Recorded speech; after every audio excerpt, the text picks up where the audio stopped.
question is, at the last council meeting it was decided that there would be a report to Policy and Resources in regard to a motion for the appointment of consultants.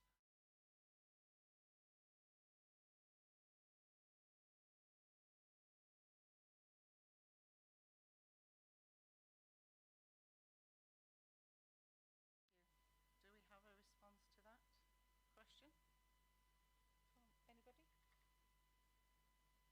screen? I can take that away, Councillor Andrews, and find out for you. Chair, Philip Spur is indicating on the Teams meeting if you'd like to invite him in. Thank you. Philip, yes, if you'd like to respond to that. I'm sorry, I can't see Philip on this screen, so...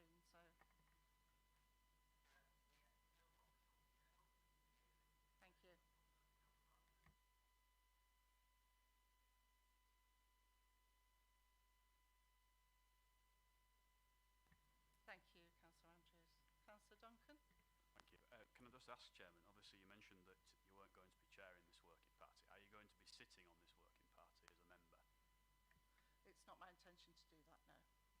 The reason I ask is obviously this is a key part of, I think, the Council's priorities, and obviously as Chair of P&R I would have thought that you would have wanted to have taken part in all of the working parties of P&R so that you were fully abreast of all the issues. Obviously I take on board the fact that you're very busy with local government reorganisation, but this is, I think, an important duty for the Chair of P&R to fulfil. Yeah, I do agree with that, Councillor Duncan, but I think I can be briefed on the meetings afterwards by officers that will be attending that committee. Thank you.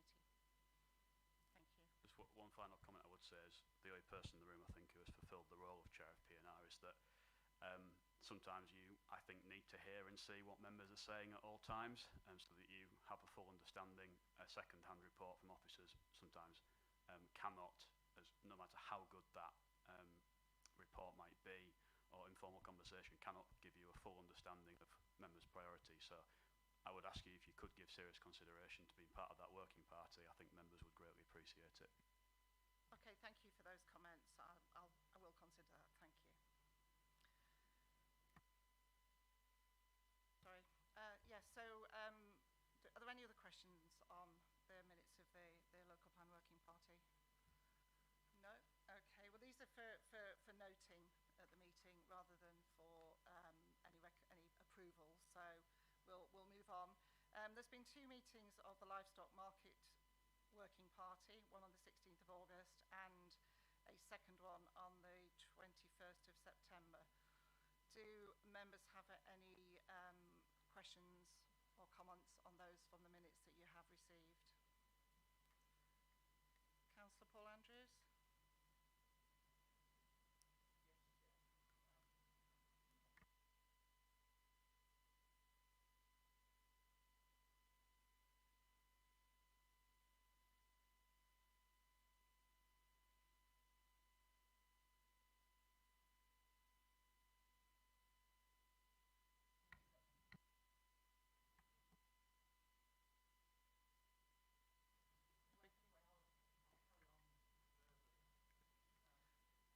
Perhaps you should wait for a microphone, Councillor Andrews, so that it can be picked up by the live stream.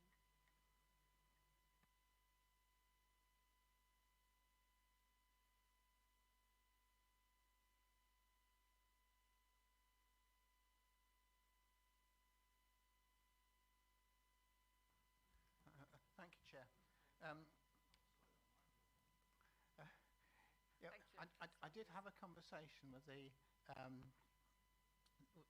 with the new manager of the Fitzwilliam estate, and she expressed an interest in being involved in these meetings. I'd just like to know if that is being taken up, that offer is being taken up, because I believe that she comes from a farming background, and she actually has a small flock of pedigree sheep which she looks after, and she would probably be and she actually uses the livestock markets, so I would have thought she would have been an excellent person to make a contribution towards those discussions. Thank you, Councillor Andrews. I wasn't aware of that that conversation, obviously, or that request. I can see no reason why she shouldn't be involved in that working party. Philip, do you want to comment on that? Yes, thank you very much, Chair. Just to reassure Councillor Andrews that there are a number of key stakeholders, key potential interested parties who have been identified as part of the Livestock Market Working Group deliberations. We will be speaking to those parties in due course, and I can confirm that the Fitzwilliam Estate is one of those key parties. But the members of the working group were very keen that the Council clarified its position before having those conversations, but they are certainly on the list of key parties to be spoken to very, very shortly.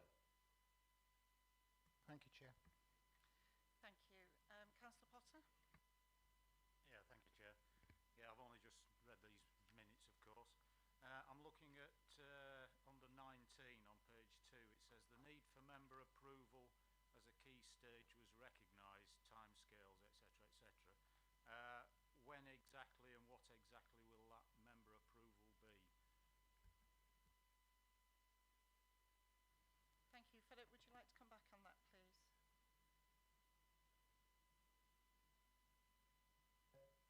Yes, certainly, Chair. Sorry, Councillor Potter, could you just give me that reference again, please? I can just find it on the papers. Yeah, it's on the most up-to-date minutes from 21st of September. So page 2 under item 19, project programme. Yeah, the need for member approval as a key stage was recognised. And I mean, clearly, there's no indication of any vote being taken there or approval tonight. Right, okay. I think on page 22, Philip? Yes, yeah, thank you very much, Chair. In answering Councillor Potter's question around that one, there are a number of key elements that need to be clarified around the project. I think one of the initial things that needs to be clarified is with regard to the land offer, the site for the development. Those conversations are going to be pursued over the next short period of time. Then on the back of that, we can get some clarity in terms of the Council's proposition, and things will then be brought back to members for consideration at that point. We don't have a specific milestone for that, but I can make an assurance that something will be brought back to members for consideration really as soon as possible. Chair, sorry to interrupt. I understand there's a problem with the sound on the live stream, which I think the technicians are trying to sort out. I don't know whether we want to pause for a moment until that's restored. Yes, that's fine. We better pause until it's sorted out.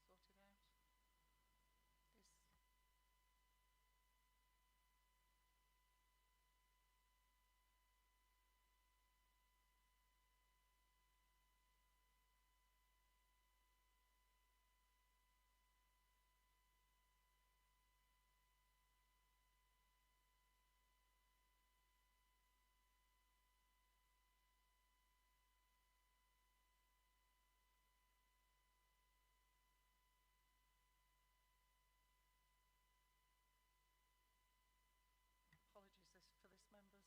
We'll hopefully sort it out as soon as we can.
Right, we're just doing an audio test for the live stream to check that the sound difficulties have been resolved.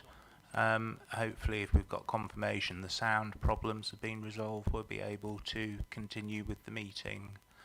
Just waiting for the technicians to confirm. Yes, we're good to go, thank you. Apologies once again to members and those people watching on the live stream for the disruption. Thank you, Chair. Thank you. Yes, apologies from me as chair as well. Technical difficulties do happen, don't they? Where did we get to? Livestock market working party. Were there any further questions on that one? Councillor Duncan? Thanks, Chairman. It was just obviously heard from Philip there about partners waiting for us to clarify our position. I take it we still don't have a position as a council on this formally. And obviously Philip also mentioned that there was no specific milestone. Obviously we are rapidly running out of time, and I suppose my question generally is, and maybe one you could answer, Chairman, is do we seriously believe that in the 9 months before the unitary elections that we have any chance whatsoever of agreeing, never mind constructing, a livestock market? Because everything I'm seeing and everything I'm hearing is that there is no possibility whatsoever that this project can move forward. And if that is the case, when our officers are so stretched, members have so many different priorities we want to deliver, are we simply flogging a dead horse here with pursuing this project and continuing this working party? I think it's a serious question around priorities for the council, given everything that we've got going on. Yeah, thank you for that, Councillor Duncan. I think the fact that the working party's met twice quite quickly does illustrate the fact that they are very keen to move things forward. Yes, there are a lot of issues with it, and more came up at the meeting earlier this week.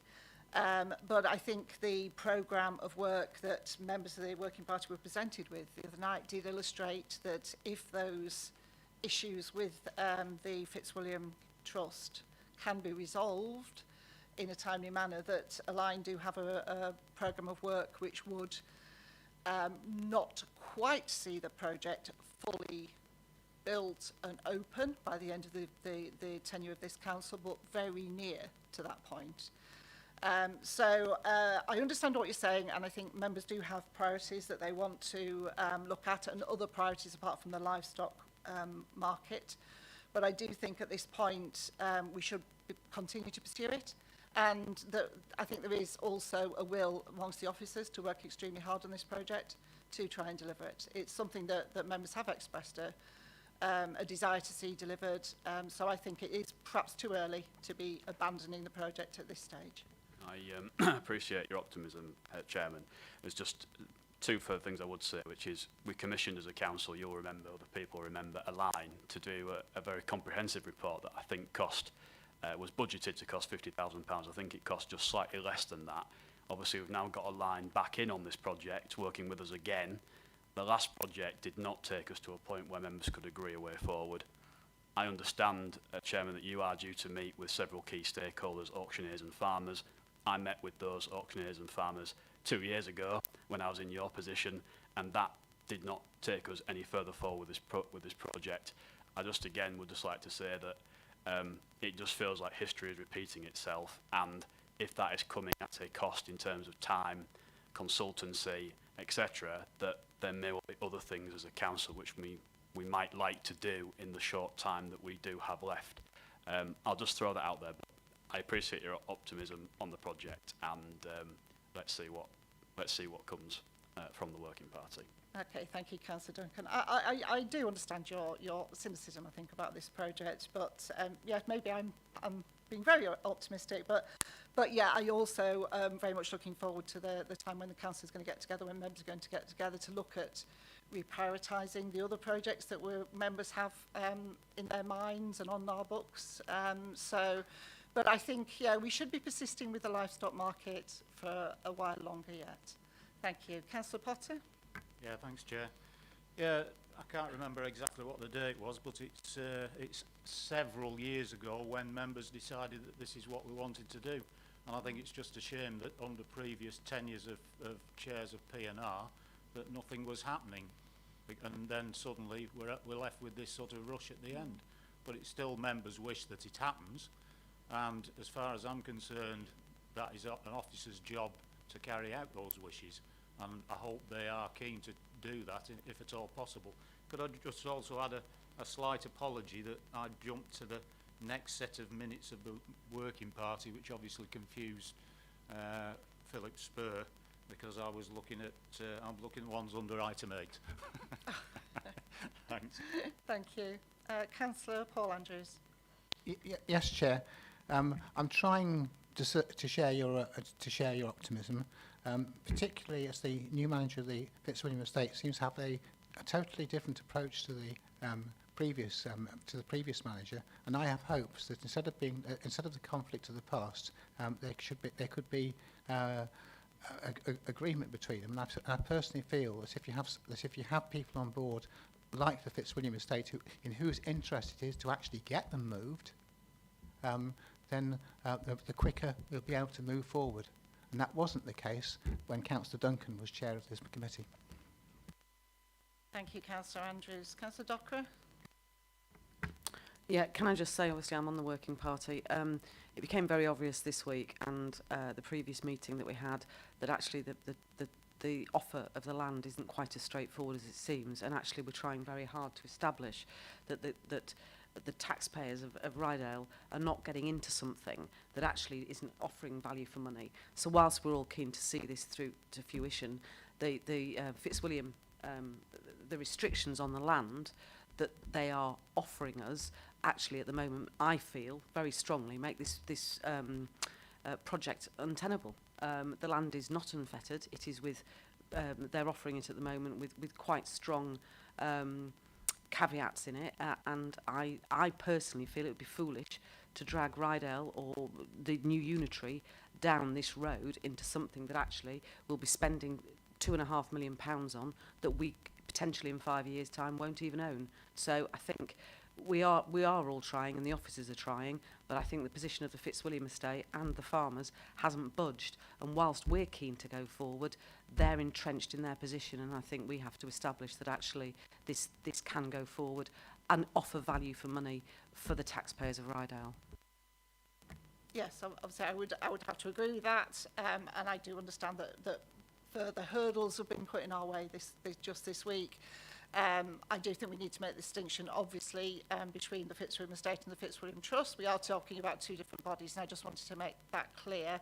And also, I think Philip's already made reference, we are meeting with some of the farming community 13th of October, I believe it is. So those conversations will be happening again, but I think we are just very keen not to put barriers in the way and to try and get as far, get this to fruition if we possibly can. But yes, it's got to be on that basis that it's offering good value for money. Sorry, Councillor Andrews, you have spoken. You've said one of the things I was going to say is that the owner of the land is not the Fitzwilliam Estate; it's the Fitzwilliam Trust Corporation. But the other point, sorry, the owner of the new site is the Fitzwilliam Trust Corporation. Yeah.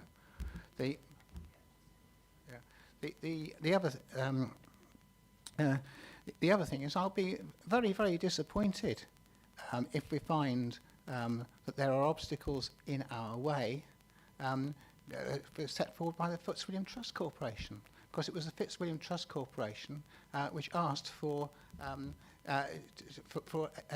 planning permission to be given on the show field, which was a saved site. It was never meant to have planning permission on it, and it was given specifically as enabling development for the cattle markets transfer to go ahead. Now, if the Fitzwilliam Trust Corporation are now putting up obstacles in the way of that, then a very serious view should be taken, and certainly legal advice should be taken, because to my mind, they would be double-crossing the council in their own interest, which I think would be most unfortunate. And I hope they would never want to be seen in that light. Thank you, Councillor Andrews. I fear we're going to get into the debate of the Livestock Market Working Party at this meeting if we're not careful. So, but I think those comments have been taken on board. So, thank you for that. Okay, moving on to the other one we haven't covered, which is the minutes of the Flood Management Working Party, which was held on the 16th of September. And this is the only one of the Working Party minutes that does have a recommendation to come to P&R. And that is on, sorry, I'm referring to lots of papers because Ellen told me just at the start of the meeting that because you've had updated papers again, the page numbers on the agenda you've got are slightly askew. So the minutes of the Flood Management Working Party are on pages 17 to 20 of your agenda. And so we were asked at the Working Party if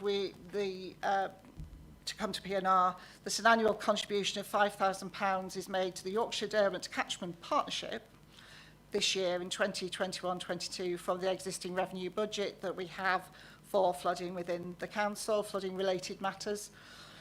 This contribution is to be viewed annually in view of LGR, of course. So I'd like to, as I did at the Working Party, I'd like to propose that as a recommendation to this committee. And have a seconder in Councillor Potter. If people have any thoughts on that subject, please share them now. Councillor Duncan. So, thank you, Chairman. I was just wondering if this was initiated by council officers and if there was an associated report with this contribution. Any views from officers on this?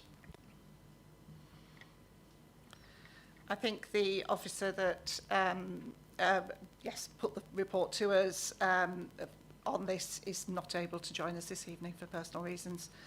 There was a report attached to it, a very detailed report, and I think a lot of members will be aware of the work of the Yorkshire Derwent Catchment Partnership. It's a relatively long-standing organisation, and they tend to do quite a lot of the work within the Derwent catchment that the Environment Agency isn't able to do within their powers or within their capacity. So they do a lot of work around the protection of the waterways, etc. I'm going to defer, if he doesn't mind, to Councillor Potter on this, because he is our in-house flooding expert, and I think knows a lot more about this than I do. If you wouldn't mind, Councillor Potter, that would be really helpful. It's no problem. Thank you, Chair.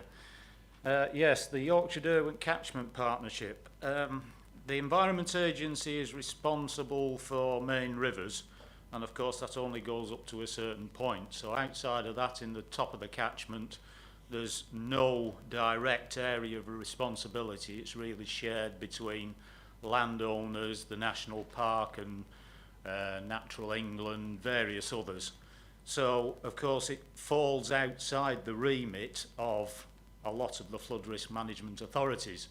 This causes a problem if you want to put any sort of natural flood management in there, if there's restoration of moorland, peatland, sphagnum and all the rest of it, which is really important stuff. And that's exactly why catchment partnerships were put together nationally, because it brought together all those sort of bodies that had some sort of remit and responsibility in the upper catchment and those outer areas. Of course, there is a requirement then for amounts of money from the various parties to provide the funding for doing that work, and it is really important that there is both capital and revenue money there to do the work that nobody else has the funding for, and therefore all these partnership organisations, which includes Rydel, really need to be putting in what is a relatively moderate amount of money, and there's a lot of work that can be done with that. So I would very much recommend that this is approved. Thank you. Thank you, Councillor Potter. Do we have any further comments, questions? Councillor Duncan? I think Councillor Docker was Sorry, Councillor Docker, apologies. Sorry, it's fine. I just wanted to ask, obviously, when we were talking about putting together the Flood Management Working Party, and Councillor Clark was here, I asked repeatedly that the Frighton and Slingsby Flood Group would be invited to attend and would be a part of this working group, because what I wanted to ensure was that this group didn't become town-centric and the villages that suffer with flooding problems are excluded. And there's nothing in this minutes that says that this group has been invited or they've been asked to attend. And could you please explain to me why not? Because I was assured by Councillor Clark that that would happen. Thank you for that, Councillor Docker. I wasn't aware of that request to Councillor Clark, but I will make it my business to look at that. There are obviously quite a lot of community flood groups across the district, but it may be appropriate for us to have a meeting at which those groups are invited. On the Frighton issue, I've just actually today been talking about what's happening in Frighton, because there are obviously still issues there, and time has passed, quite a long time has passed since February. So I've sort of been looking at that myself as well as Chair of Policy and Resources. But yes, certainly I will take that away, Councillor Docker, definitely, thank you. And I say I wasn't made aware of that, but I'm happy to do that. I argued for a long time when we had the previous flood group at Rydel that community groups should be invited to that because they're the people that are directly affected. So I'm more than happy to take that away. Thank you. Councillor Duncan? Thank you, Chairman. I think just on terms of the recommendation, I have no problems with supporting that. I can't see there is any obvious problems with supporting it, so I'm happy to go with it. Obviously, just at risk of turning things town-centric, Councillor Docker, just wanted to ask in terms of Norton and Moulton, obviously there was, Councillor Keel, your proposal for the £2.5 million towards flood pumps. That was a motion that was put in, I think, around March time. It resulted, I think, in this working party being set up, but the motion has disappeared. And I think there's maybe some people who are thinking perhaps that just looked like a newspaper headline rather than substantive action against flooding in Moulton and Norton. And I was just wondering if there was a plan with regards to that £2.5 million and where things might be, because it certainly doesn't look like it was a substantive item on the agenda for the working party. No, it wasn't a substantive item on the agenda for this working party, Councillor Duncan, but it certainly was not just all about headlines. It is on the forward plan for P&R meetings. I have asked the officer that supports the flood working party yesterday to bring back a report to our next meeting, which is coming around quite quickly. I believe it's just within weeks, about that proposal. Because, yes, it hasn't gone away. The issues in Norton haven't gone away. We did actually have an extremely good meeting with Yorkshire Water, who were invited to that meeting, who were talking very positively about what they're going to do in Norton. They've actually, after many, many years of largely ignoring what's happening in the community with regards to sewage and saying that the sewage isn't their problem, which I've always disputed, they are now looking much more positively. They are on a survey of the drainage systems where the flooding from the sewers occurs is underway, quite a substantial survey, and they are very much looking at infrastructure solutions to the problems that we have in Norton. So the sum that was asked for in that original motion will no doubt be the sum that the motion comes back to council with, but there will be a motion coming forward with a reduced sum, because I do still believe this council has a responsibility to contribute to flood alleviation, even though we're not the lead flood authority. But yes, most definitely, that was not just all about headlines. It was about action. Thank you, Councillor Duncan. I'm not sure who was next. Or Councillor Andrews. Do you mind? Councillor Potter. Yeah, thanks, Chair. It's just in response to the question from Councillor Docker. A couple of months ago, on a personal basis, I spent a full day with the Frighton Flood Group and including looking up at the top of the catchment to see what could be done. And somewhat ironically, the Yorkshire Derwent Catchment Partnership are actually moving forward with natural flood management methods up on the top there. So that £5,000 would go very nicely towards paying towards that. Thank you. Just before I move on to you, Councillor Andrews, the other thing I didn't mention, Councillor Docker, is that I understand that the Frighton Flood Group are also putting in an application to our flood grant scheme in the not too distant future. So, thank you. Councillor Andrews. Yeah. Paul Andrews. Yeah.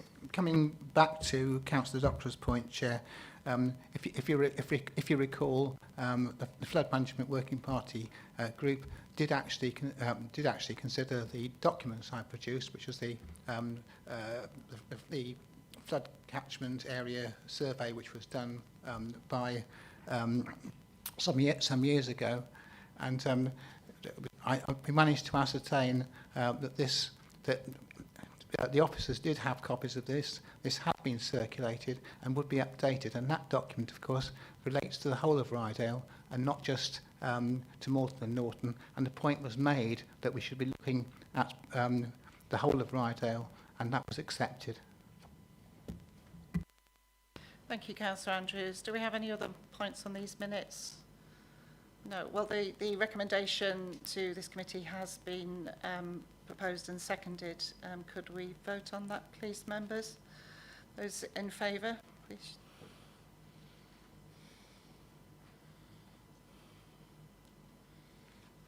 Chair, that's unanimous. Thank you.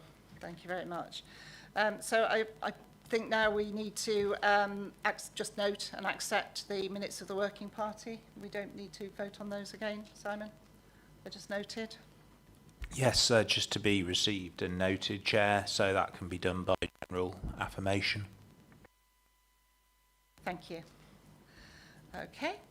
Item 9, it's urgent business. I do have 2 items of urgent business which will be taken later on in the agenda. They are in relation to the structural change order on local government reorganisation, and also a re-procurement issue with regards to equipment within this building. So we'll get to those later on in the agenda.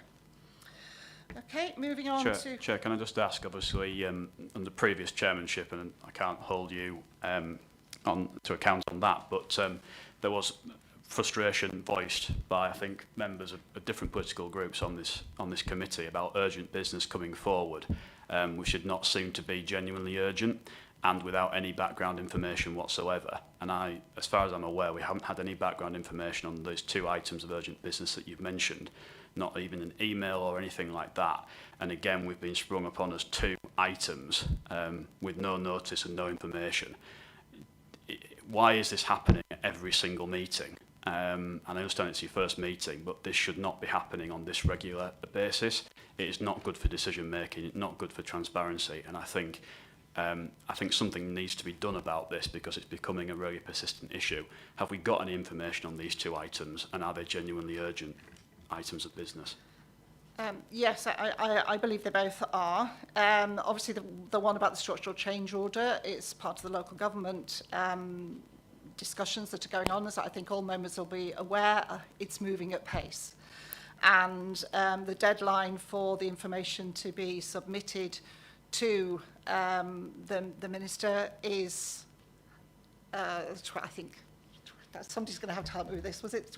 Could you help me with the date, Simon? I know it's very urgent. It was 20th of September.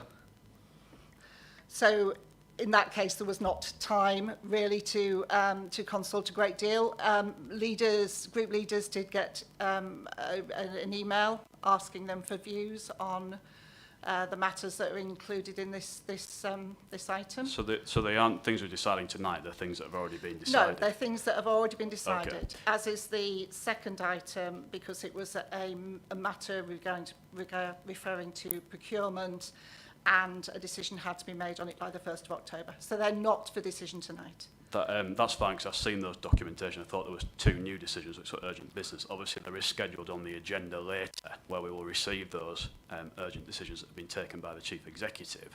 I do have a query with one of those, which I can raise at that point, if that's okay with you, Chair. That's fine. Thank you very much. Sorry, perhaps I should have made that clearer. Thank you. Okay, moving on to Part A items. Agenda item 10, the appointment of members of the Livestock Group onto subcommittees and working parties. You have a table in front of you with those nominations. Obviously, this is following the sad loss of Councillor Clark. I'm hoping this will just be an item that we can go straight through with and vote in favour of. Does anybody have anything to say? Any questions on this one? No. Okay. So we need to vote on these. Are people happy to do that by general affirmation? Okay. Thank you very much. That's great. Thank you.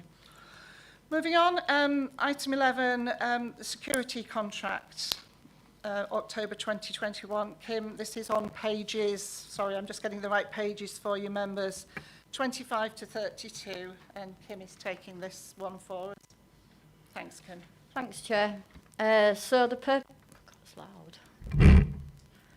purpose of bringing the report is the re-tendering of the security concierge scheme at the Council's 14-bed supported accommodation project, and it's a requirement under the Council's financial regulations.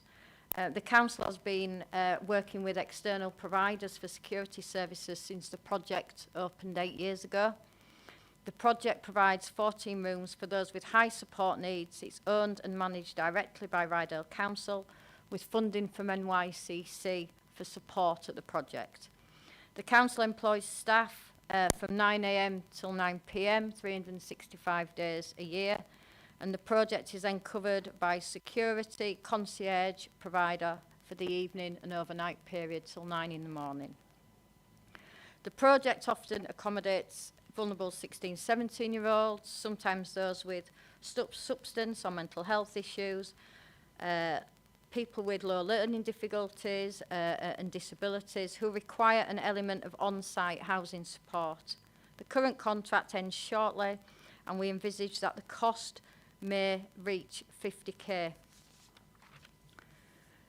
The reason for procuring a provider is one of the elements around awarding the contract is business continuity. The Council does not have the capacity to cover 12-hour night shifts at short notice, and the security officer is trained and able to deal with the situations within the project. Also, the cost to provide this directly exceeds the cost of an external contract. We would need to be covering holidays, sickness, and there would also be an increase in management responsibility for staff. The cost of the service is within the budget for 21-22 and is recoverable through housing benefit.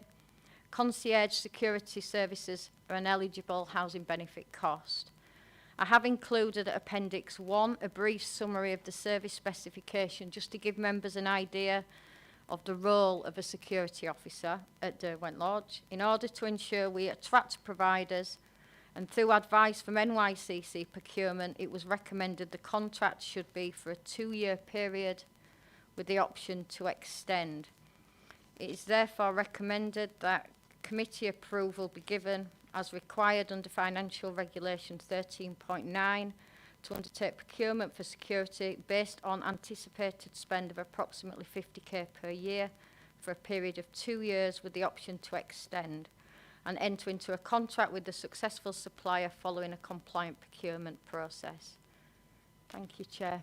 Any questions? Thank you, Kim. Are there any questions? Councillor Paul Andrews. I hope I don't seem to be being mischievous, but it's just on Appendix 1, the list of duties, which I assume is going to be written into the contract. Would it be an idea to sort of put as a final item such other duties of a similar nature as may be reasonably required by the Council from time to time? It stops the contractor from wriggling out of things and claiming extra costs. Yeah, not a problem. Councillor Potter. Yeah, thanks, Chair. It's just where it says the anticipated spend is approximately 50k per year and recoverable through rental income. Is that actually 100% recoverable?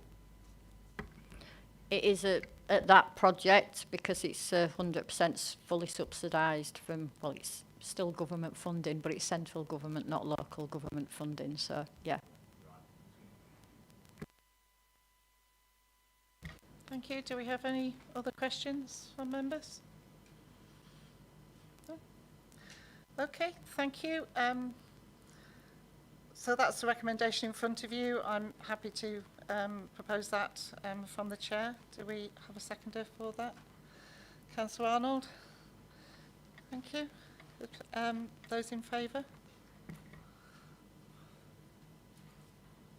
That's unanimous, Chair. Thank you very much, members.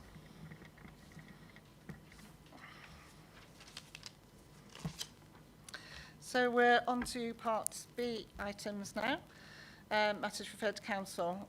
Next, item 12 is review of the White Rose Home Improvement Agency, which again I believe is you, Kim, and we are on pages 33 to 42.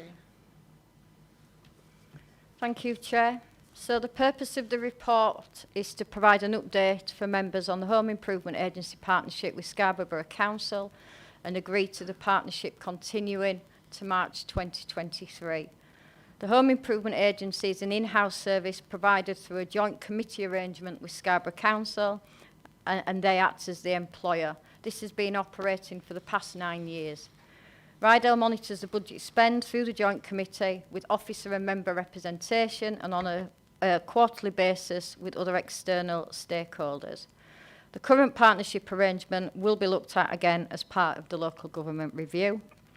The aim of the agency is to assist older, disabled and vulnerable people to maintain, repair and adapt their properties to continue to live independently. The Home Improvement Agency delivers the Council's statutory duty for the provision of disabled facilities grants. These include stair lifts, wet floor showers. The agency also provides a handy person service. This service installs minor adaptations such as grab rails, key safes on behalf of North Yorkshire County Council, and also undertakes small repairs work to enable to remain independent within their homes. The agency also provides a wellbeing service which provides advice and information on a wide range of housing related issues and delivers interventions aimed at preventing unnecessary hospital admissions and also assists with smooth transitions when residents leave hospital. The agency also provides choices for energy. The work includes an electric switching scheme and a bulk oil buying service for residents of Rydel. The agency also works with other local authorities in securing additional funding for the area for energy efficiency interventions and renewable schemes. A partnership approach brings a range of strategic advantages, including efficiencies around procurement of works, economies of scale and resilience for the service provided. It also strengthens the council's approach to securing funding in forms of bid submissions.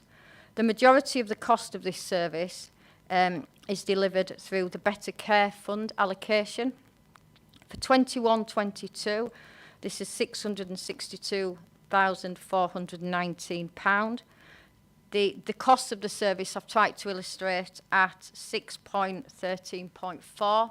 So you've got the breakdown there of the allocation and how that's worked out. The fund directly pays for the handy person service, and then the remainder is top sliced. We top slice 15% of that to pay for the revenue for the administration of the agency.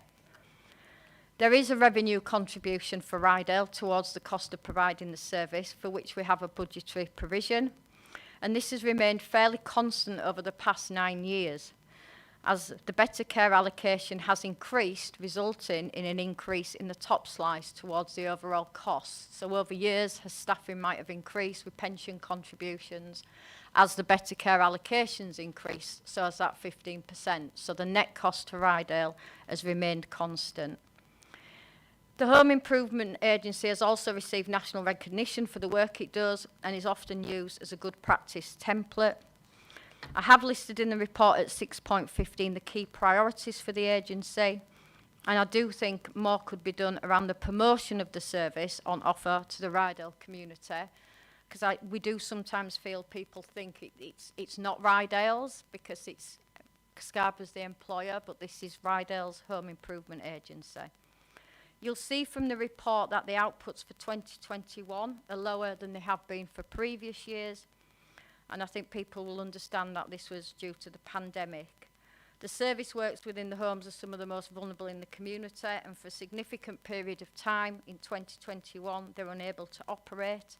The work of the agency at that time was switched to supporting the community and were involved in shopping, food deliveries, etc. So the agency is working hard now to ensure it can work through the grants as swiftly as possible during this financial year. So we recommend to members that you note the outcome of the service update and agree to the continuation of the partnership with Scarborough for the period to the 31st of March 2023. 2023 and agree the key priorities for the agency. Thank you, Chair. Any questions? Thank you, Kim. Councillor Potter? Yeah, thank you, Chair. First of all, can I just say that I'm in the habit of going to the back of the report, first of all, to see who's actually written it. And I always like to see when it's written by Kim, because it gives me confidence that it's a well-written report with the right information and the right knowledge behind it. Having embarrassed her, perhaps. Moving on, I see that this is talking about an extension until the 31st of March 2023, obviously just before LGR is going to happen. And I'm just wondering, although it may be a bit in advance, so going forward post LGR, is this partnership likely to continue in some way, Rydel and Scarborough, or is this something that is going to move to the bigger organisation? And if that's the case, is it going to become too remote and bureaucratic to be as effective as it can be now? I think what the partnership has done is put itself in such a position that it can present itself across North Yorkshire as this is what should happen across the whole area, because we're aware of what's happening in other local authorities and the outputs are so much greater for our home improvement agency. So we're trying to obviously get on the front foot. This is how we think services can be delivered. We work really closely with NYCC already. So it's really interlinked with them, really interlinked with health. So I think we're hoping it's going to be an example of how services should operate. And we didn't feel able to extend past that date, but we hope that during conversations that obviously it will continue past that date. Yeah, just going on from that, this is clearly one of several services that must have very localised control, democratic control, funding, etc., going into the future.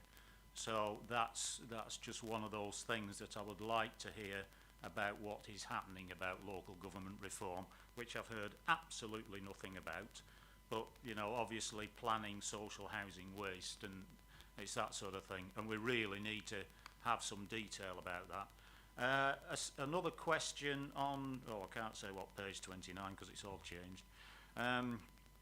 Under 6.9.5, it says there are 26 first-time gas central heating installations and 50 air source heat pump installations. And I'm just wondering why the gas instead of the air source heat pumps. Is there some specific reason for that? I think the first time gas was a second tranche of funding. The first that came from government, we'd delivered really well and have just received an award for nationally, so that's good. So they allocated additional funding, which obviously it came for gas installations, so there is the question mark about that, but we are working to the guidelines of the funding. With regards to the air source heat pumps, a lot of work's going into this and around installers. And what we found is the amount of money the government are giving is maybe not enough for installers to be able to make it work. So I know we're working with various other companies to try and make this work, but that's two different funds. One is from the Warm Homes Fund and the other is from a different fund. But the partnership works with other local authorities to try and bring all that money in. Yeah, thanks, Kim. I'm really pleased to see that, and I'm really pleased to see that 50 air source heat pumps, because this is the sort of thing that if we can identify the installers, start putting this stuff in, it's the sort of thing that we've got to be communicating to all the rest of Rydel to say this can be done, it can be done easily, we've got the installers to do it. And I was really interested to go down and see, I think it's Dakin on that thing down Schofield Lane, and hopefully that is the way that things are moving, albeit that's a private initiative and doesn't seem to be backed up by national policy. Thank you, Chair. Thank you, Councillor Potter. Do we have any other questions, Councillor Arnold? Thank you, Chair. I represented the council on this scheme for many, many years, which I obviously don't do now. And I think it's really, really fantastic what happens and what goes on. I think it's the only scheme that is in North Yorkshire. Is that correct, Kim? Yeah, you're I right. thought it was, and yeah. a lot of councils don't even spend the money that No. they get like we do. So I think it's fantastic. And where they going to repaint the vans once upon a time, or did it get held up because Rydel was stuttering a bit? And where they going to repaint the vans with Rydel on? I think it's spending a lot of money on promotion at the moment. Maybe isn't in the best interest, but I think the most important thing is yourselves understanding how it works and how do we get that message to the community, because I think sometimes we forget we've got an all singing, all dancing home improvement agency because it's out of sight a little bit. So I think a lot more can be done around the promotion to our community. Thank you, Kim. Do we have any other questions? No. Okay, I'd just like to add my my comments on that. Yeah, I wouldn't say that it's an example in North Yorkshire. I'd say it's an exemplar. I think it's such a fantastic scheme, organisation, and has done so much. I do echo your thoughts that it needs better publicity. I became very aware of it when I was working for the community support organisation, because it was just such a fantastic place to make referrals to and work. Even during the pandemic, limited work was done, but it was done very quickly and very efficiently, and I think this council should be very proud of what this organisation, this partnership delivers. So I wholeheartedly support them.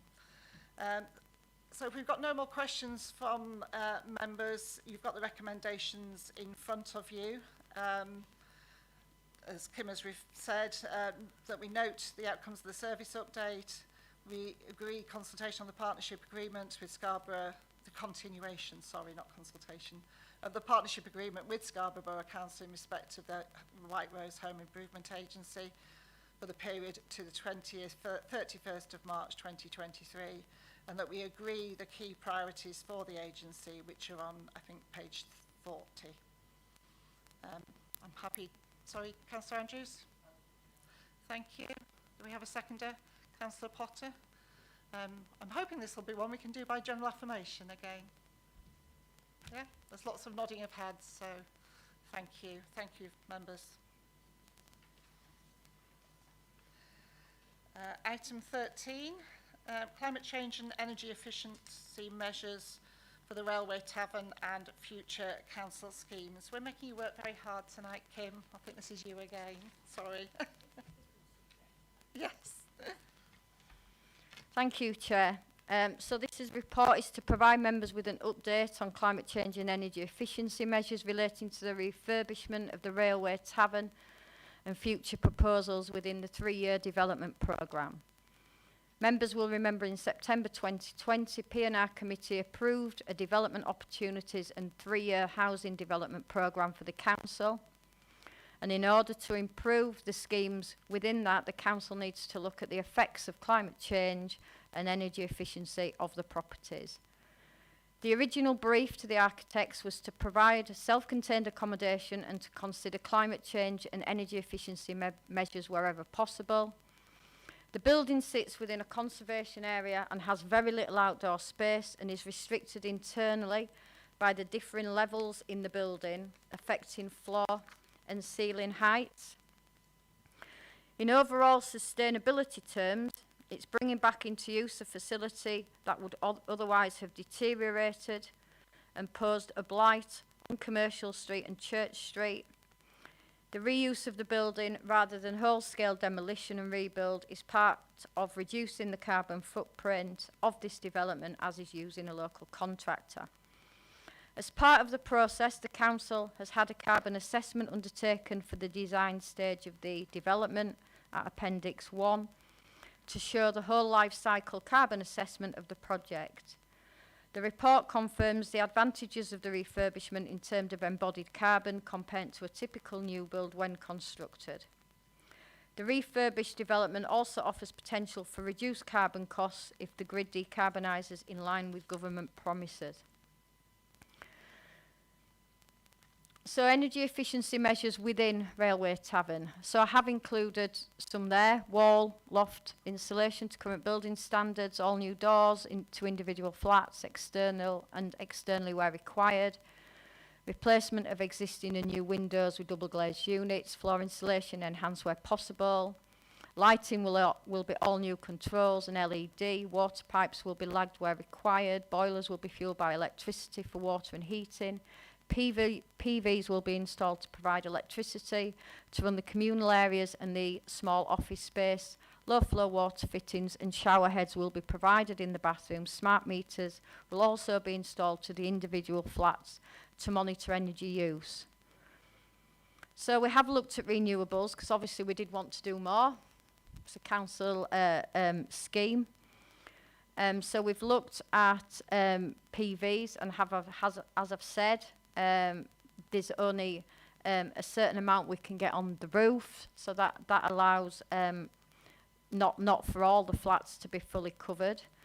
We also looked at air source heat pumps, and we've had 2 different providers down at the site. Again, we know they save on energy costs, but the small external ground area available for installation forms also part of the general access, refuge and storage. So there's noise transmission from the heat, may also be detrimental next to the apartments. We're advised we would need 9. We looked at ground source heat, solar thermal, wind. I've put some information there about heating and hot water, about the building fabric, mechanical ventilation and heat recovery and the energy use. And under 6.21 we've also highlighted some other measures that we've tried to do. I think we've done practical steps that have been taken to address the climate change and energy efficiency, and the resultant scheme will be a good example of a sustainable building which meets a growing need in the district. And I think to summarise the benefits of developing Railway Tavern is it provides a supply of much needed 1-bedroom self-contained accommodation in Norton. It can provide move-on accommodation for supported accommodation that we have in the area. It increases the visual amenity of the area. We were able to take up grant initiatives from Homes England. It generates an income stream through rents, council tax and new homes bonus. And it also gave us the ability to use commute at sums, which could have been a risk of losing if they're not used within the 5 years. And I've put some information there about future schemes, because of future schemes under this programme, the council will look to build any new homes to future home standards and address any refurbishment projects through a tick list of options relevant to the individual scheme, taking into account the age, size and location of the building. Things that will have an impact on the provision of certain measures will be whether the building is listed in a conservation, type of construction, footprint. And we feel that'll then give members a better understanding at the time of deciding to do a scheme, understanding what we can and can't do around energy efficiency before we make them decisions. We are quite constrained with when we started the project, where it is. We all know it's an ex-public house, so it doesn't have the outside space we would like. So in conclusion, so the use of available resources will be utilised to support the delivery of energy efficiency measures where we can. This will provide much needed accommodation, and I think that's the important bit. We have a strategic housing need, and we've got to weigh that up against what we're able to provide at properties. So we've tried to do what we can and then present that back to members. So it's really for a recommendation that members note the content of the report. I'm happy to take any questions. Thank you, Kim. Should we start this side of the room first? Councillor Duncan? Yeah, Thank you, Kim, for the report. I just wanted to ask, obviously, we agreed to the Railway Tavern funding, and I think all members were behind that. When it came forward again, I think, for a request for further funding, there was this sort of subject to a climate change impact assessment that was added to the recommendation that Councillor Clark had proposed at the time. And I was just wondering, obviously it looks like we've commissioned, is it HTS Green Tech to do this carbon assessment report, and I was just wondering what cost there was to that report being commissioned.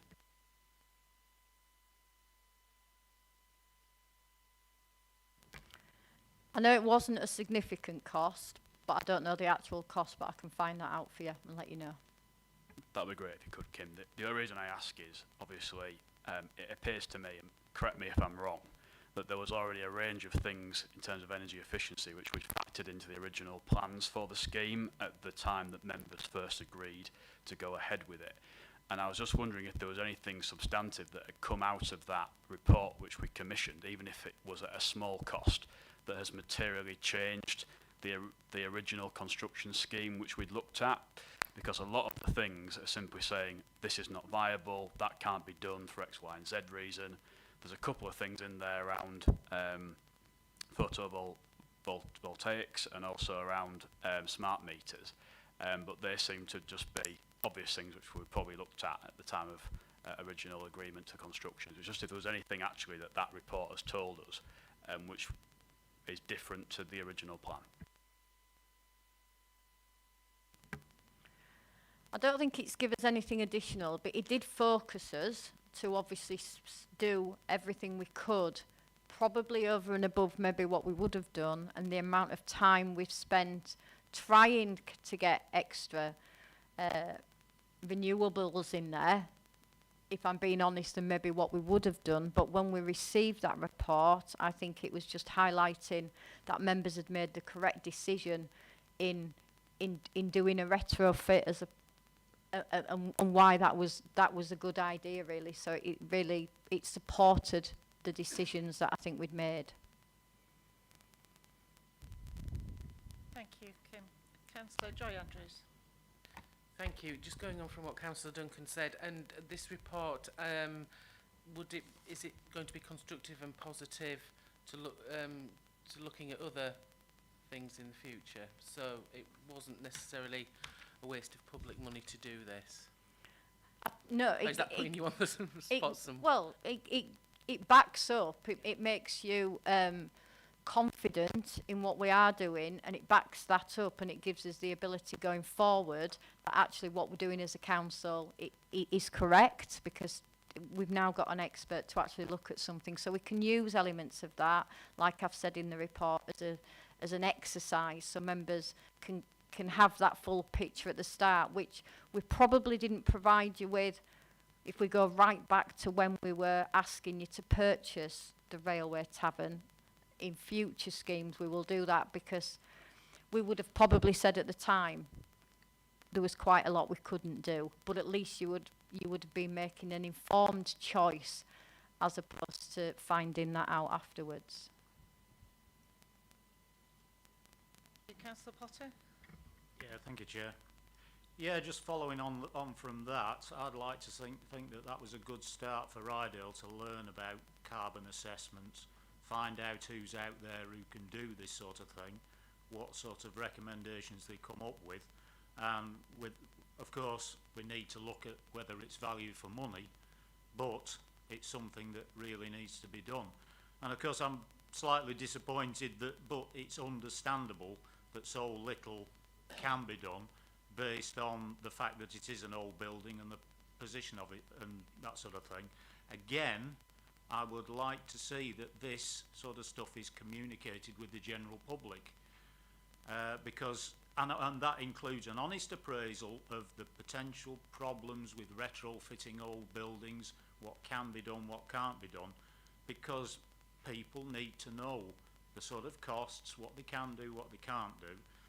But anyway, going on from that, I do have a few questions here, you'll be surprised to hear. Oh, I was very pleased to see that we're starting talking about the embodied carbon in buildings, because that is a really important point, because any old building has a massive amount of embedded carbon in it. So if you start demolishing and rebuilding, that is a significant impact.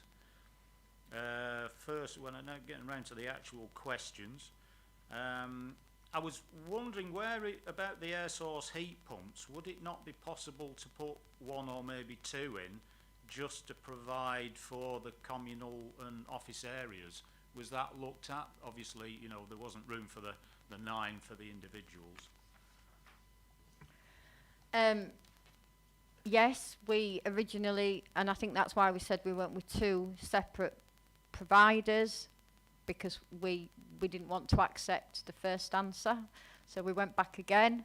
And I think it's also, there's no space around the back, so you're looking at the side and the front, the conservation area, the lack of space, where it is, the noise, and the recommendation from both, and I aren't saying that is correct, Councillor Pott, but the recommendation from them was it wouldn't be a site they would recommend to put them on. Yeah, that's good to hear that you've seen the expertise. But then, of course, not only that, but we are learning from what they're telling us that, you know, this is for use in the future. It says, oh yeah, the building fabric is extensively upgraded to comply with current building regs. This might be a tricky question for you, but when were building regs last upgraded for maximum energy efficiency? Have you any idea? I don't know, but we'll take that as a question. Right, okay, thanks. Next along there, this includes thermal linings to external walls, and I'm just wondering about the regulations and inspection regime for external cladding. Has there been any change or improvement to that since the Grenfell issue? I don't have the answer to that, but I can take that for building control, not a problem. Yeah, good up, thanks. Are you able to give us a brief outline of this future homes standard? I did mean to sort of look it up, but as usual I got overtaken by the time. How do you know how recent it is and what sort of stuff it's looking at? Because things seem to be moving on very quickly. I did, because I actually bought a report, but then because members will be aware that we're working with York Housing Association on a scheme at Outgan Lane in Pickering, where the council agreed to fund 12,500 per property for them to totally upgrade. It's just higher standards. I was looking before I left, but I'll send you the table which actually tells you the comparison. I think it provides something like 84% improvement on energy efficiency in comparison to normal current building regulations. Remember that. So I'll send you the table that was actually in that delegated report, because it tells you exactly each measure that the future home standard brings in. And at least with that, we actually know the cost then on a new build to actually bring it to that standard, how much extra it costs. Yeah. Is that just, is that a proper policy? Is it a recommendation? You know, is somebody just saying, oh, this is the standard, you really ought to work to that, but there's no compulsion, there's no backup to it? It's a standard that it's one that people are asked to work to, but it's not current building regulations. A remarkably strange way of doing things. Anyway, I'll let you off the hook. Thanks for that, Kim. Thank you, Kim. Do we have any other questions? Councillor Frank? Kim, what I wanted to ask about really was the what sort of acoustic boards there's been put into the floors, because it says about the floor levels being different floor levels, and that it's up to building regulations. But a friend of mine used to live in a flat. It was a big old house that had been converted into 4 flats, and the people on the ground floor flats complained every day about the noise from the people in the upstairs flats, because because there hadn't been correct acoustic boards put into the floors, as like a house doesn't need that, but flats obviously do. Flats that are built from scratch as flats have got a much more sound acoustic level of boarding in between the two flats. And I just wondered if that was being looked into for this, because otherwise there's going to be lots of complaints from people that it's noisy. Obviously it's built to building regulations, so I need to find out what the level of building regulations are and whether we do anything different. With it being social housing, it's tended to go over and above what we do, because we've got accommodation across the road and you can't hear anything from one floor to another. So I'll find out whether we're going over and above what the building regulation is, but I don't know what the building regulations are about flats and I only asked to try and alleviate solve a problem before future it happens, problems. sort of thing. Yeah, thank you. Thank you, Kim. Do we have any other questions? No, don't think so. I mean, from my point of view, as an Norton member of the council, I really welcome this. The building itself had been an absolute eyesore for quite a while, and the fact that it is being repurposed and reused by this council to provide much needed housing, one-bedroom flats, is an excellent good news story for this council as far as I'm concerned. So thank you, Kim, for your report. That one is just for noting, members. So we will move on. Could I just speak on that item just briefly, sorry, Chairman? Councillor Duncan, I didn't see. It's just to say I'm happy to obviously accept the recommendation that we note it, but I did just want to say that we set on this course many months ago, and I think it's an important scheme that we did this for all the reasons that Kim has identified in the report, in terms of providing housing, in terms of the public amenity, improving what is a very prominent site in the centre of Norton. We did that, I think, primarily to provide housing that was desperately needed. I did feel a little bit that when this was discussed at full council, that this project had been taken in a slightly different way and had been hijacked in terms of this climate change impact assessment, because I think a lot of these things had already been considered in terms of design and construction. We agreed on the 15th of April that we would have a climate change impact assessment. And it wasn't just that this would be completed, it was that we would only agree to this funding being released subject to this report being produced. And we're only considering this now 5 months later. The roof is off, the scaffolding up, work is clearly very extensively taken place. And I perhaps feel that when this was suggested by some councillors and agreed to by council, I don't think there was actually any consideration given to the work that had already taken place, and also the fact that clearly, in order for us to meet our construction schedule and deadlines for funding and things which we'd agreed, I don't think it had been considered that actually agreeing to that funding subject to this report was actually something that was going to be possible. And obviously it's taken 5 months to get to this point, and I just felt like perhaps in some ways it was trying to make a point and project a certain agenda, when actually the real agenda here, I think, for the council and for everyone who agreed to it in principle the first time and the second time, I think it came back for a third time, was to provide housing for people who needed it. And I just think we shouldn't lose sight of that fact in terms of the aims of this scheme and what we wanted to achieve. And I actually do think going forward, if we're taking a more proactive role in providing housing as we are, which I think is a really good thing and we should be doing more of, and I think the housing team have identified really viable projects in locations and where we do need housing, but actually this is about that, and it shouldn't be about pursuing something which may or may not be possible, producing expensive reports, which I don't feel has really taken us too much further forward. This is a good scheme, and it's a good scheme because it's providing housing for people who desperately need it, and I just think it's worth making that point.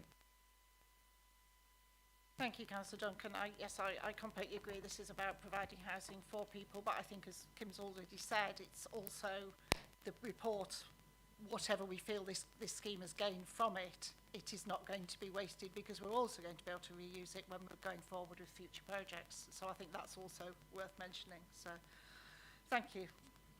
Okay, moving on. Item 14 on the agenda, Rydel's financial strategy 2021 to 2025. Sorry, Chair, could I just clarify, was that taken by general affirmation, item 13? I think it was just for noting rather than thank you. Okay, I have seconded. So yes, can we take that by general affirmation then? Thank you. Thank you, Chair. Alan. Sorry. Item 14, the financial strategy 2021-25, which is on pages 67 to 92. Anton, I think, are you with us somewhere? I can't see you on the screen, but I hope you're with us. Silence.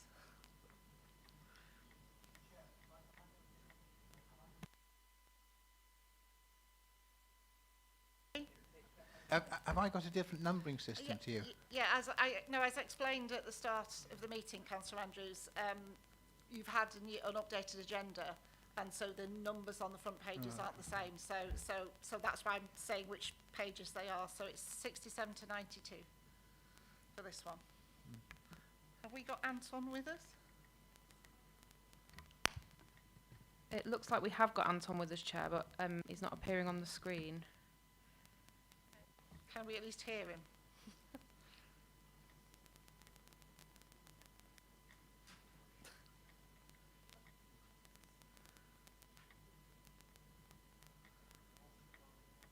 He had dropped out and come back in earlier, so I'm not sure if he's having problems.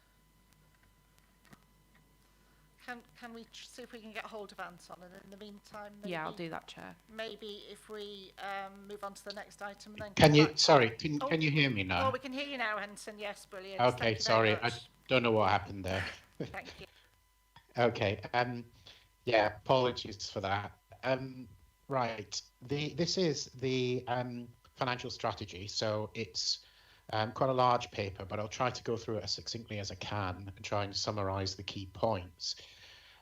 As ever at this kind of point in the year, this is the first paper in what will be a series of papers that will lead up to the council setting the budget in the new year. Although we do have LGR happening, Rydel, like all councils, still has a responsibility to set its own budget for the next financial year. And the report refers to that and says that will be the last budget that Rydel will set. But it is still Rydel's responsibility to do that. The MTFS period that we have over 4 years, of course, goes beyond LGR. But it's useful, I think, to show the finances of what would be Rydel Council over that period, and does give information to the other councils and the successor council. And this is something that all other councils in North Yorkshire will be doing as well. It mentions that essentially this is about showing the council as a going concern. And hence it's sort of over that period beyond the end of Rydel itself. It mentions the potential for some spending and budget protocols to be agreed locally between all councils involved in the reorganisation. But that does not and will not restrict members' decisions here in future meetings to set the budget and set the council's priorities for 22-23.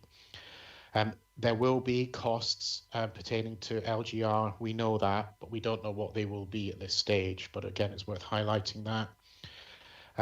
The report also sets out a timetable. This is a timetable that members will be used to. It's very similar to previous years, though I've actually brought it forward for some things, including the public consultation and some of the discussions. So bringing it forward a little bit so that we have indications before Christmas, I think, of the prioritisation. And there will be work over the next few weeks and months, including that from the council plan workshops that are taking place in a few weeks' time, where we'll be able to, as a council, prioritise areas for the budget. We'll also, in that work, look at any ongoing costs of COVID, any to do with capacity, and of course, any costs relating to LGR. So I guess in summary, it's a bit like this is a position statement, and can be used as a basis for prioritisation of projects, both revenue and capital. So not asking for any decisions about the budget tonight, but seeking guidance and your views on the updated draft on the financial strategy. So there are two appendices. The first one, the big one, you'll recognise from previous years. This is the financial strategy. It's a kind of live document, so it does get updated, and it will be updated at a point where members will be able to agree a budget for next financial year. It's kind of principally a sort of rollover budget at this stage. It takes its lead from what was agreed by council back in February. It has been updated. We've been able to update that. A lot of the updates will not come until December when we know the funding situation, but that doesn't preclude us from taking decisions about prioritisation, again, relating to the discussions we'll have, for example, in those workshops. I have suggested one new objective near the start, which is around LGR. So that's probably just one thing to point out. And then the second appendix is around the consultation. So I'm asking you tonight to note Appendix 1 and give views on the content of it, noting that it will be updated over the next few weeks. Appendix 2, also asking for your views. These are the proposed headlines for the public consultation. That's the consultation on the budget only. And as I said earlier, proposing to start that in November rather than December, as we've done in the past, just to give you a bit of extra time to consider that. So seeking your views on what's in there, and then whatever your views are, we will then, the intention is to bring that sort of full consultation back to P&R in November for final agreement before we go out publicly on it. So I think that's it. That's quite a quick summary, but the key thing to state that this is the strategy as it stands now, and there will be a lot of work happening with you as members, and updates happening through the various financial streams before it comes back to you in November, and then finally again in January, February time. Thank you. Thank you, Anton. Do we have questions for Anton? Councillor Paul Andrews. It's not so much a question as an observation, but I'll phrase it as a question. What is concerning me is my recollection of what happened in the previous reorganisation in 1996, when Rydel had £12 million in reserves, and half the district went to York, and then the York members naturally asked for half the reserves to be transferred to York, and then they found that in the bigger authority not one penny was spent on the area of Southern Rydel which it related. And I'm very concerned that when this authority finally disappears, that we don't have a large sum of money which goes to the new authority, which is then spent all over the place, but probably very little of it in Rydel. And so I would just sort of ask Anton to just say how he would suggest we would run down our reserves and before reorganisation, and make it for the benefit of the community, that is, that community projects can be funded, and how this is reflected in the financial statement. Thank you. Yeah, thank you, Councillor Andrews. I think it's probably a question of not necessarily running down reserves, but I think, as you were saying, looking at, and as I said, what are the priorities for the council to spend money on in the kind of next 18 months. I think it's different, isn't it, from the organisation in 1996, because Rydel will not exist after March 23, and that was different before, where actually the council continued but lost some of the reserves. All of the reserves that remain will pass to the successor organisation. Then it becomes a case of that council and members in that council making a case, I think, for ensuring that spend is equitable across that new council. I would like to know what steps how have you identified in this budget statement the steps that we can take to make sure that money is spent before, or at least committed before before May 2023. I think that's just part of the budget for next year. So there's no difference to previous. We have to determine what the council's priorities are, and of course ensure that there is time to do those and invest in any priorities properly, and not try and do them too quickly just for the sake of spending the money. Otherwise, that could lead to different problems. Councillor Potter? Yeah, thanks, Chair.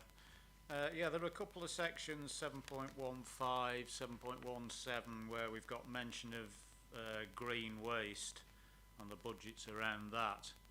I seem to recall that there were some local members and national government that were keen to stop us charging, or stop everybody charging for green wastes. So I'm just rather interested to know, has anybody heard of a timescale for that? What impact would it have on the budget? Would we actually get any recompense from government for that? And therefore, what are the financial implications? Thanks. I've not heard of any strict timescales for that. I don't know if any other officers are able to update on that. Margaret, I think you.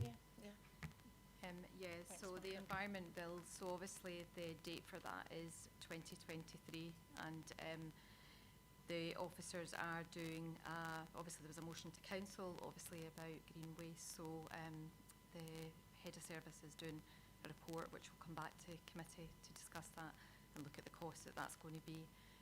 But I've asked them to do an option appraisal, so you'll see the 3 options in front of you, so you'll be able to make the decision going forward. But yeah, the indication is that government would recompense for anything that would be lost, but obviously that's not been decided yet, so we're still waiting for that to be confirmed. So is it worthwhile us actually looking at that if that's post LGR and it's really somebody else's problem? I think it was a motion to council, so we really do need to bring that back, so you have a full overview of actually what the options are available to you, going forward. Okay. Do we have a time scale of when that will come to us, Margaret? I was hoping it was going to come to the next P&R, but I'm in discussion with Anton and Becky when that will actually come back, so it might be February before it comes, because obviously I want to make sure that the options appraisal's right and you've got all the right financial information in front of us, but if I can bring it sooner, I will. Okay, thank you. Councillor Duncan? Thank you, Chairman. I've just got 2 questions. The first one to Anton, which is not directly related to next year's budget, but related to this year's budget, although it will have an impact on how much money we have still left in our reserves. Obviously, this year's budget, there was a contingency, Anton, which you and I know quite a lot about, and there was an agreement that members would be asked after 6 months whether that extra additional funding would continue for the second 6 months of the year.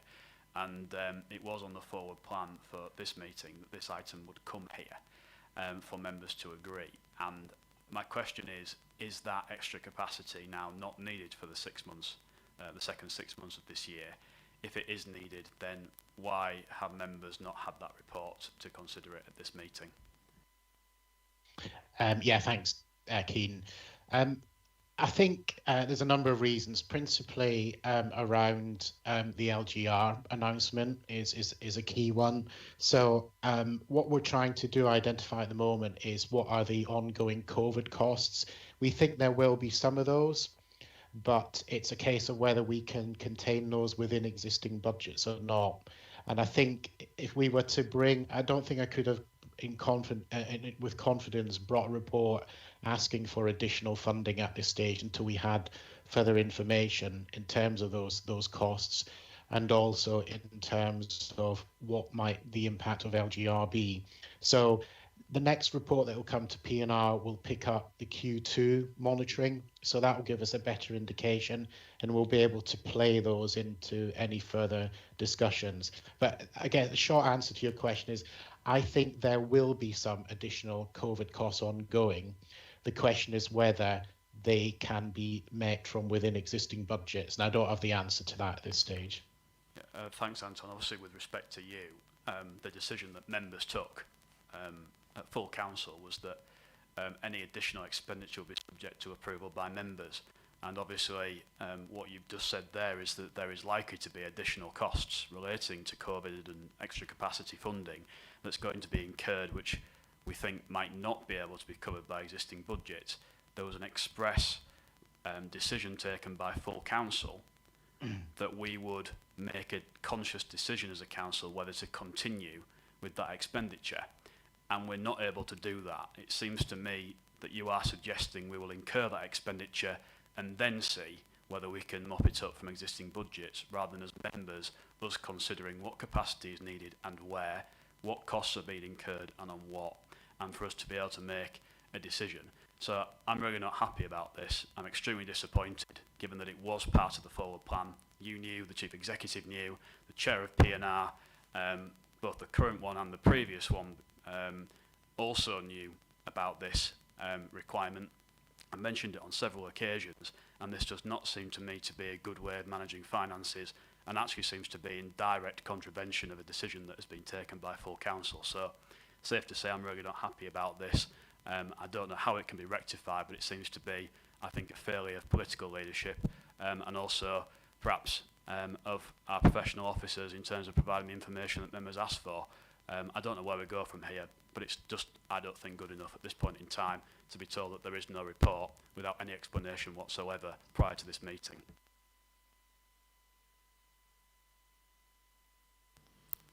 Anton, do you want to respond to that, or shall I just respond?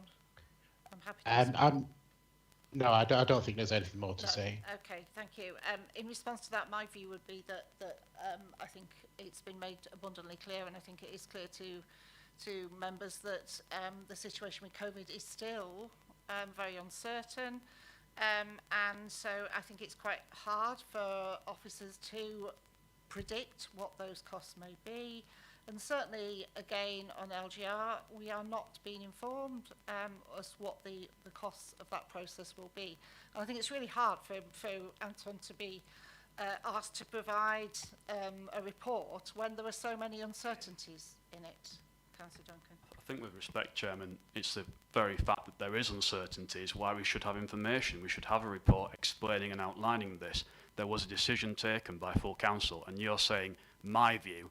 It doesn't matter what your view is as an individual, it's the view of the collective full council, which decided that it would only incur that expenditure if there was a conscious decision taken at the 6 months juncture. That has not happened, and it's all right giving the excuse of local government reorganisation and COVID. We know they're big challenges for the council, big challenges for officers and big challenges for us, but we made that decision.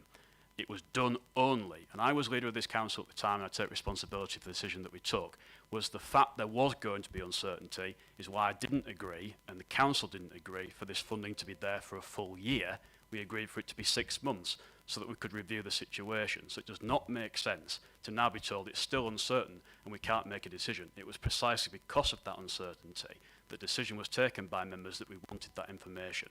I am really not happy about this, and not to be told prior to the meeting is just not on. And with greatest respect to you, Chair, it's your first meeting, but this is not a good start when something was on the forward plan, not even to have a report explaining what Anton has said verbally in writing so that we could review it, perhaps ask for further information.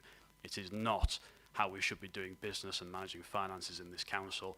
There are members of staff who were agreed to be employed for 6 months, still here now, almost, what are we now, more than 18 months on. There's an expenditure being incurred which we have not agreed as members. Our role here is to ensure that we are setting the budget and ensuring the budget is spent how it should be. So I don't know what the way forward is, but maybe a special meeting of policy and resources is in order, because we have made a decision as a council and it has not been followed. Thank you for those comments, Councillor Duncan. I will take them away, but I find it difficult to understand how you could expect to report to this meeting when those uncertainties are still there. An explanation, Chairman, would have been appreciated by members of this committee, I'm sure. It was on the forward plan. It's disappeared off the forward plan. It's your job as Chairman to manage that forward plan and ensure that members get the information which we requested for. That has not happened for whatever reason, and it should have happened. Well, thank you for reminding me of my responsibilities as Chairman of this Council. I will take your comments away. Thank you. Councillor Andrews. Chair, I think Councillor Duncan's comments are completely... Sorry, I did actually have a second question, Chairman. I did say that right at the start. I'm happy to come in now or wait for Councillor Andrews to finish. I'd like to come in, Chair. I really feel that this is being most unfair. You're a new chair. You're unlikely to know everything that's been going on before, as the old chair clearly did. If he has information that would help you, he should have spoken to you before this meeting, and that would have been given you the opportunity to look into this matter and to pursue it with the Chief Executive. I also think it's totally wrong of him to suggest that you are responsible for managing the plan. That is not the function of members. You are not a paid official. You chair, manage the meeting, you get the meeting to make decisions, and you check, and you're there not as a manager. The Chief Executive is the manager. The Chief Executive is the person who has the responsibility for getting these things done. If any criticism is made of anybody, it has to be the Chief Executive, because the Chief Executive is the manager, not you. And I do want to come back, Chair, on a couple of other points, but I'll leave that for the moment. Thank you, Councillor Andrews. Councillor Duncan, your second question. Thank you, Chairman. Just to say, obviously, I was very clear. We manage the forward plan of the committee. We are the committee and we manage that. We expect the Chairman to ensure that decisions taken by the committee are followed. That has not happened in this case for whatever reason. My second question relates to council tax. And I asked you, I think, 2 times at full council, Chairman, and you didn't give me an answer, which is, do you stand by and stick by the decision which you took to vote to increase council tax for this financial year? I'm still not going to give you an answer to that question, Councillor Duncan. I don't think it's relevant to this discussion. So, no, I am not going to give you an answer. I'll ask you again a 4th time, Madam Chairman. This is the budget. You are now overseeing the implementation of this budget that you voted for with an increase for council tax. It is extremely relevant to the future financial position. Do you agree with the decision that you took to increase council tax for this financial year for the budget that you, as chairman of this committee, are now responsible for implementing? I'd like us to move on. Councillor Andrews, can we come back to you for another question, please? Yeah, Chair. It's just that Anton was asking us for suggestions, and I'm just wondering, is it appropriate at this time to start dealing with those suggestions? Because I do have 2 suggestions, which, as far as spending money on the council budget is concerned. Councillor Andrews, I think we have a series of meetings on the council plan booked in October, and I think it may be appropriate to save those for those discussions, if you're happy to do that. If I could just mention them as headings, then perhaps those 2 things could be fed in. Okay. Thank you. And the two things are, the first one is, you may say to me that this is not for this item, it's for the next item, and that is the review of the local plan. That money needs to be set aside for that, and it needs to be given an objective and a priority. And the second one, which is I think very important, is this is an opportunity as we will have money at the end of this council to spend. That is this an opportunity to spend that money on flood defences for areas which do not currently have a flood defence scheme. So I don't know how you would do that, but I know that there are areas in my own ward, but there are areas in every other ward in Rydel, as we were talking about at that flood meeting, and it does seem to me that we should be looking at schemes that we could put into implementation, or at least get planned so that they're ready to go, which the new authority cannot stop, and which will protect residents in this area for a very long time. Thank you for those, Councillor Andrews, and I've made a note, and we can feed those into the workshops that we're going to take part in. Thank you. Do we have any other questions for Anton? The other thing actually that Anton was asking was for your views on Appendix 2 on the headings for the public consultation, and nobody has mentioned that. Do we have any comments on those, or any thoughts that you want to feed back to Anton at this point? Or are you content with the headings that he's come up with? Subject to what I said, Chair. Subject to what I've just mentioned. Okay.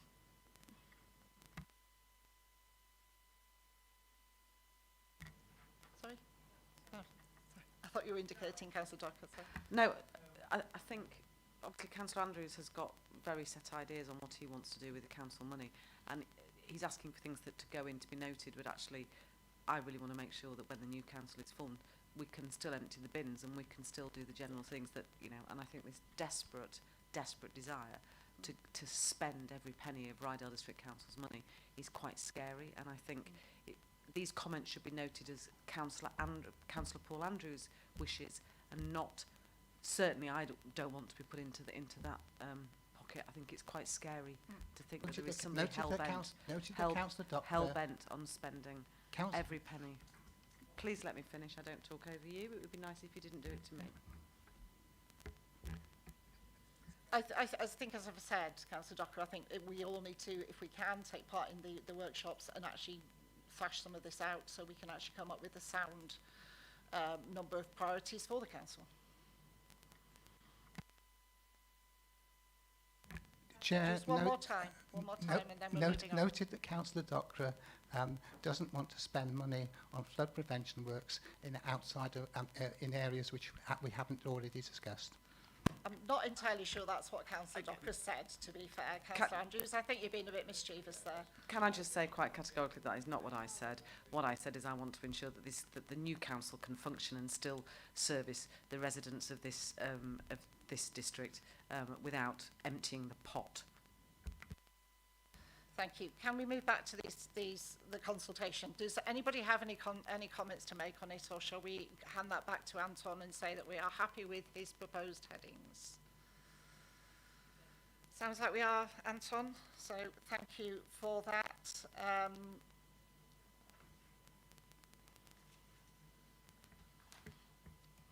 So in terms of the recommendations, we've probably not talked too much about your proposed areas for consultation, but they are noted, and that the full consultation document will come back to this committee in November to be agreed before the final consultation goes out, and to agree the timetable that Anton set out in his report. I'm happy to propose those from the chair. Do I have a seconder, please? Thank you, Councillor Andrews. I would hope this is one we can do by general affirmation. Sorry, Councillor Duncan. Just to speak on the main item, Chairman.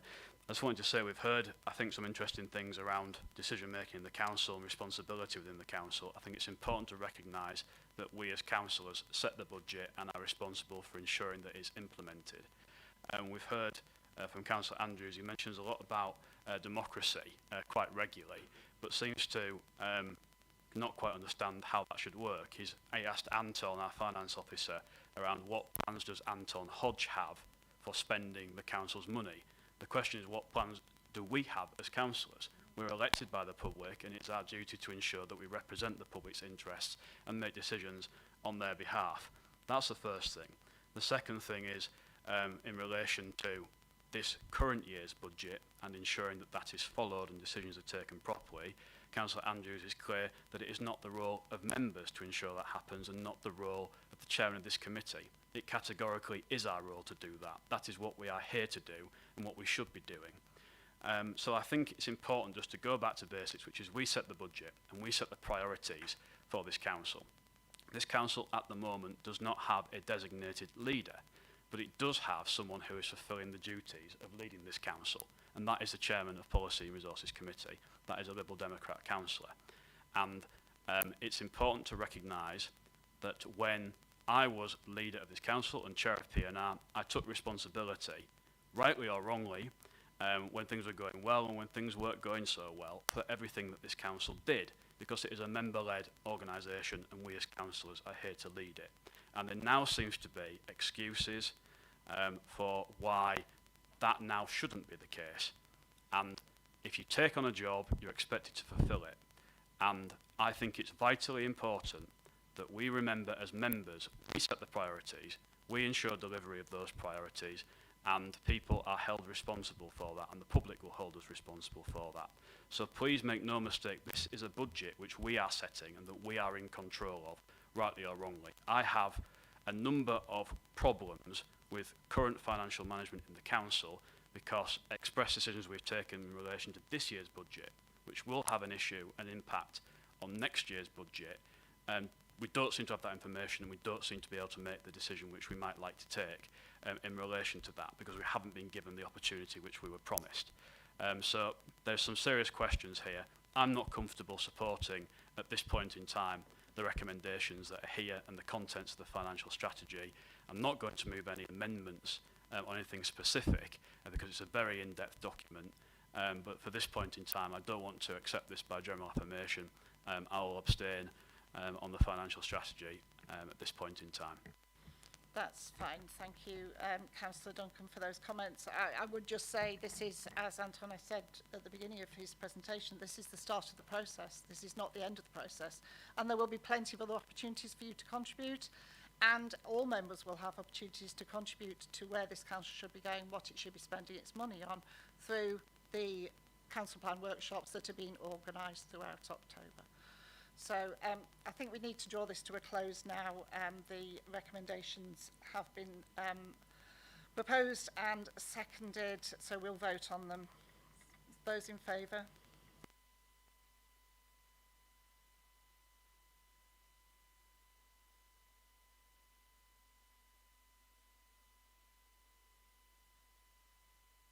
Chair, that's 6 votes for and 4 abstentions. Could I request a recorded vote, please, Chairman, on that? Yes, thank you.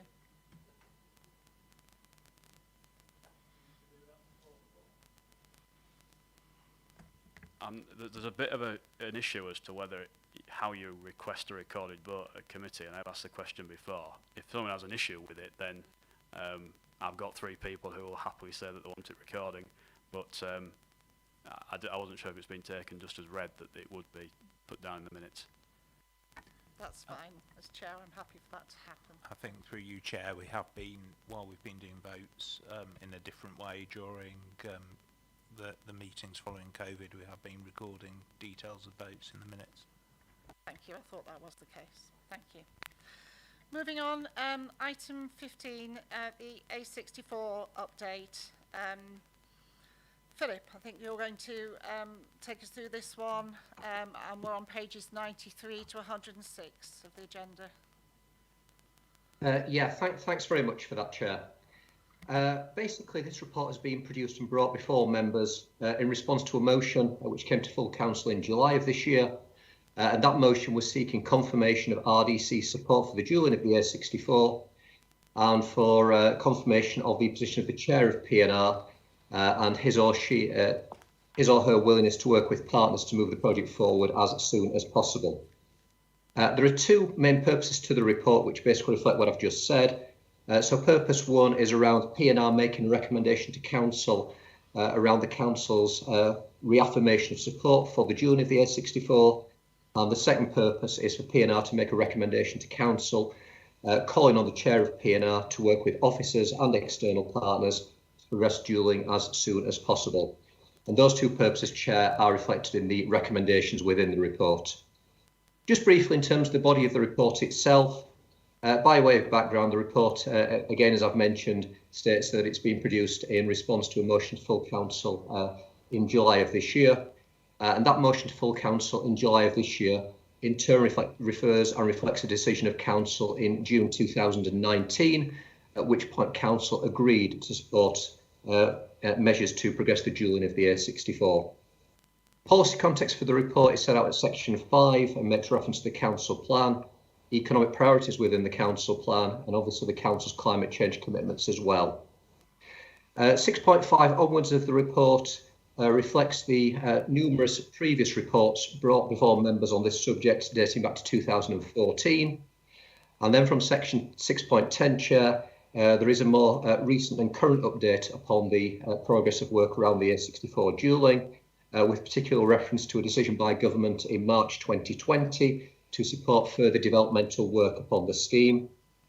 Reference thereafter to the work that's actually been undertaken by Highways England to move things forward and to undertake feasibility, environmental survey and further development activity.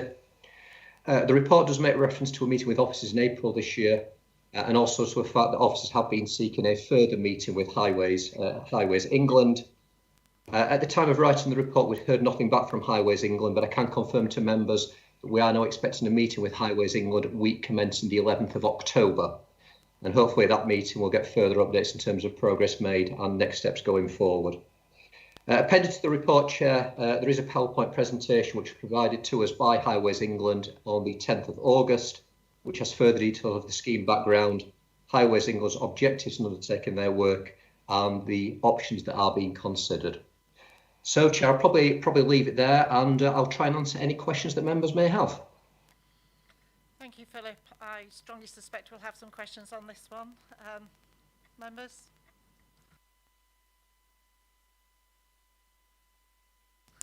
Looks like you're getting very lively, Philip. It's a waste of time because nothing will get done, will it? I think that was a comment rather than a. Do we have any questions for Philip? I mean, I think I have a comment more than a question.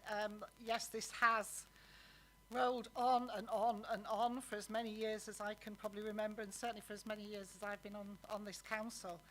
I understand Councillor Arnold's cynicism, because it does seem to just carry on regardless. I am very happy as Chair of Policy and Resources to keep pursuing this with the officers, and I'm heartened to hear that a date is now in the diary, because that meeting, I know Philip has been chasing Highways England for some time. I would say that,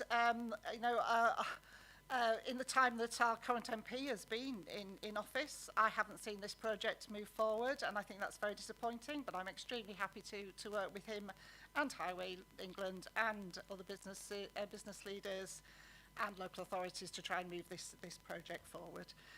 If we've got no further questions, we could look at the recommendations at 2.1.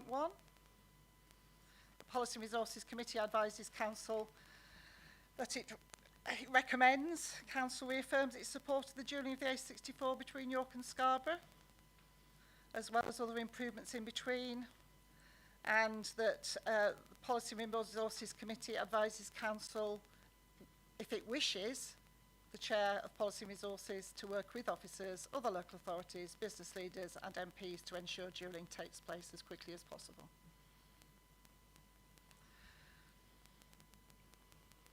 Councillor Potter?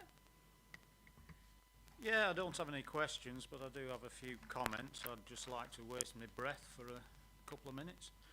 5.3, where it says about in line with the Council's declared climate change emergency and our plan. So clearly this would be contrary to Rydell's policy. In 5.4 it says our only strategic road, the A64, is significantly stressed. All the evidence is that to upgrade it, the A64 would be significantly stressed even further. What else have I got on here? 6.12, proposals to upgrade the Hot Grove roundabout at A and the A64. Funnily enough, last time, at huge cost, there seemed to be absolutely no improvement. That might just have been my impression, but seemed to be the impression of an awful lot of other people I know around here. 6.14, undertaking its work, HE's focus is on, and the last bullet point is minimising environmental impacts. Really? I think that's quite laughable.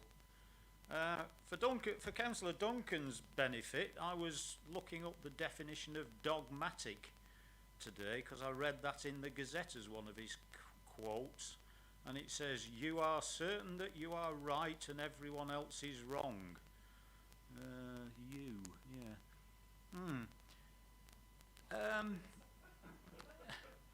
I'm not certain that it's right, but there's a raft of empirical evidence over decades that increased road capacity increases traffic. It seems to have occurred on every occasion. If you look at the amount of traffic around now compared to any time in the past, it just constantly increases, apart from during lockdown for obvious reasons. So what we actually need to do is reduce the traffic, so that essential stuff moves more efficiently and quickly. In terms of safety, under duelling, Barton Crossroads, I mean, how much has it cost for Barton Crossroads? How many accidents have there been there? Is that an example of what happens when you've got a dual carriageway? And it's quite a contentious issue around energy policy at the moment anyway, with how much energy will be swallowed up by duelling it, and what sort of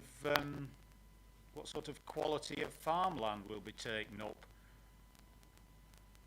by doing so. What's the impact of all that concrete, steel and construction?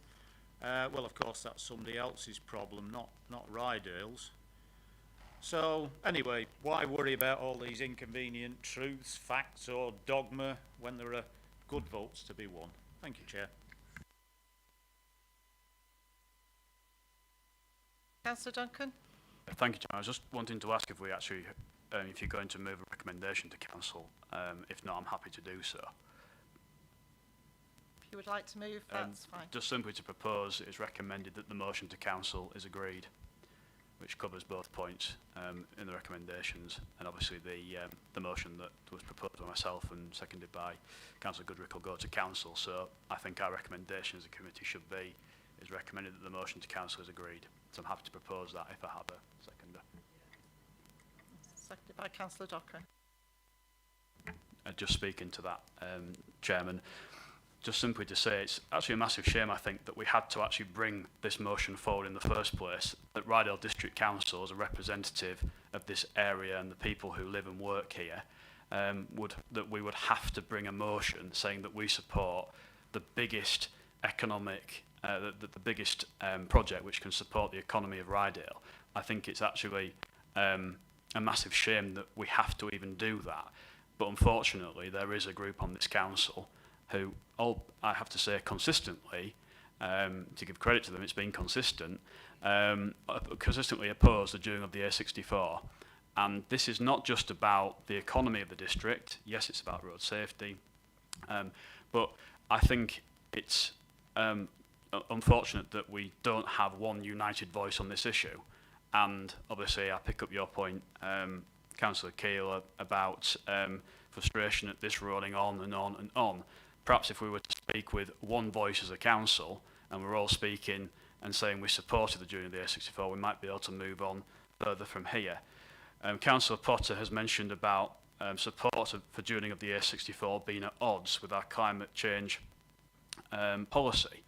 And he seems to be in the mindset you can't have economic development and economic growth while still ensuring that we are delivering on our climate change commitments. I think both of those things can run alongside each other. And I think the joining of the A64 is vital for the economic fortunes of this district.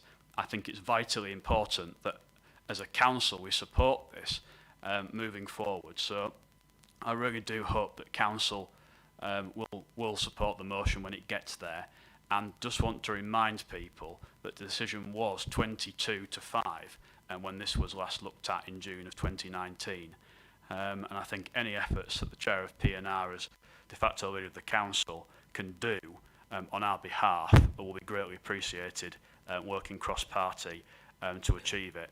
I think it's something that we all want, apart from, I think, the Liberal group, and something which hopefully we can see some progress on with Rydel District Council fully behind it. Thank you, Chairman. Thank you. Councillor Paul Andrews. Yeah, Chair, I would agree with that, but I would in fact agree with most of that actually.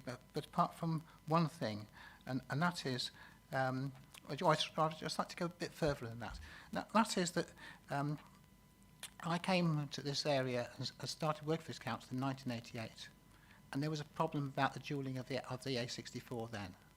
Since then, it's been put into various road plans, and at the moment it's got anywhere near it, it's been taken out because of other priorities and so on. And it's happened because of coalition governments, Labour governments, Conservative governments. They're all the same. And the fact that Councillor Potter and his group I don't think the A64 should be dualled, I don't think matters in the slightest. Basically, this is a rural area, and because it's a rural area, those people in the cities don't think they should take any notice of us and help us in any way more than the bare minimum. And they also then think that we should be organised in the same way as them. So in other words, instead of having one member to every 1,200 councillors, we have to have one member to every 6,000 or 8,000 councillors, which is just what they do in the cities. And that is the fact of the matter. Yes, Chair, I support the motion. Yes, Chair, please take it forward. But don't let's think that we or Councillor Potter are going to change the world. It just will not happen.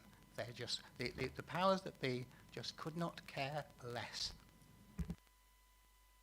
Thank you, Councillor Andrews. Do we have any other comments before we take this to the vote? No. Thank you. It's been proposed by Councillor Duncan and seconded by Councillor Dockra. Those in favour?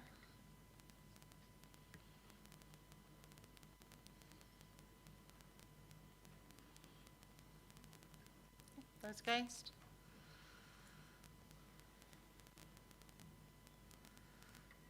Thank you. Chair, that's 8 votes for and 2 against. Thank you.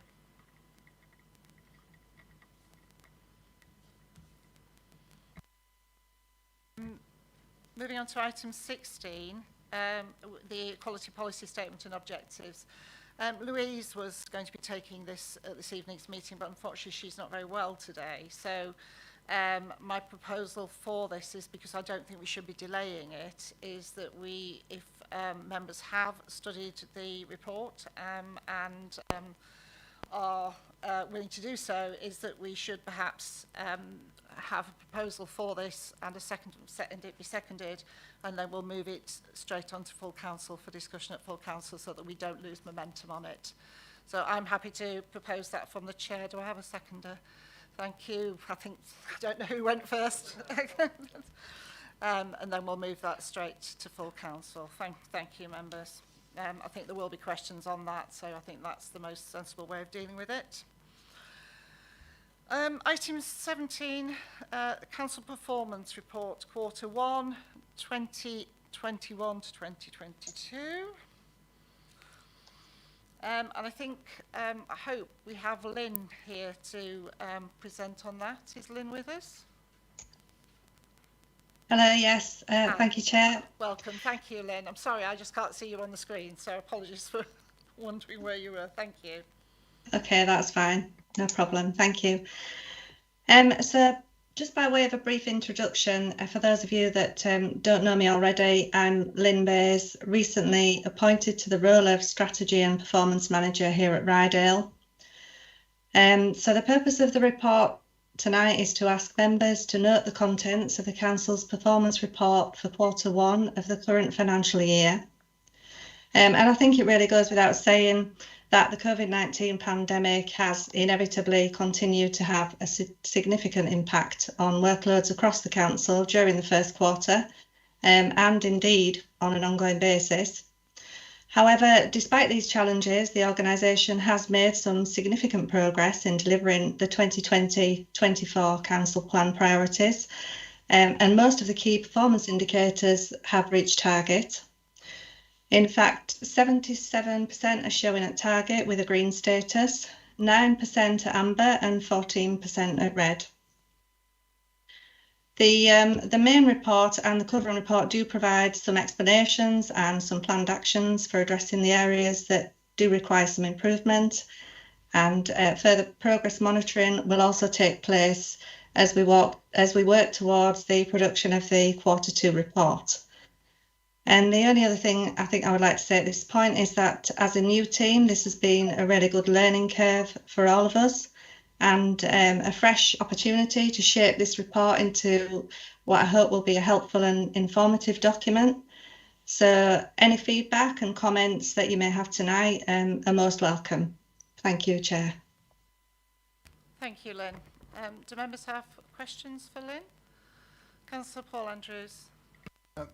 Yes, Lynn, I'm terribly sorry, but I haven't, I had this agenda fairly late, so I haven't had time to go through to all that detail. Can you tell me where the review of the Rydel plan is in these in these pages, because I couldn't find it. Okay, just bear with me a minute. I think we've got different pages, haven't we? Just one moment while I just check through. If it helps, Lynn, we're on pages 107 to 114, I believe. Oh, wait a minute, sorry, I'm getting it wrong. 115 to 152. Mine starts at 107. Okay. Sorry if anyone spots it before me.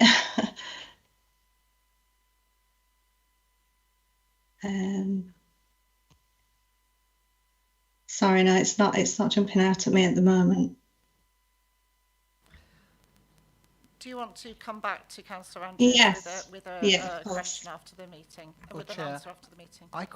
I did look through this and I couldn't find it, and that really did alarm me. And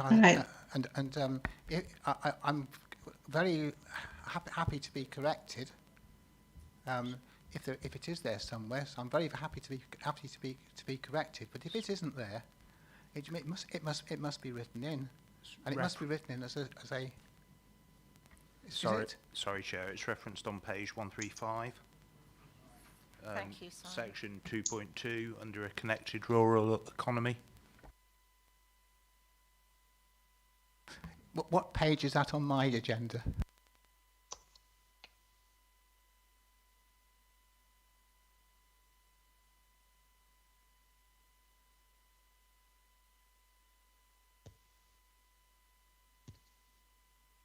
On my 135. It's in the appendix to the report. On the top right hand corners of the pages there's some page numbering for the appendix itself. It's page 17. It's got a blue band across the top of the page, and the section is headed 2.2, a connected rural economy.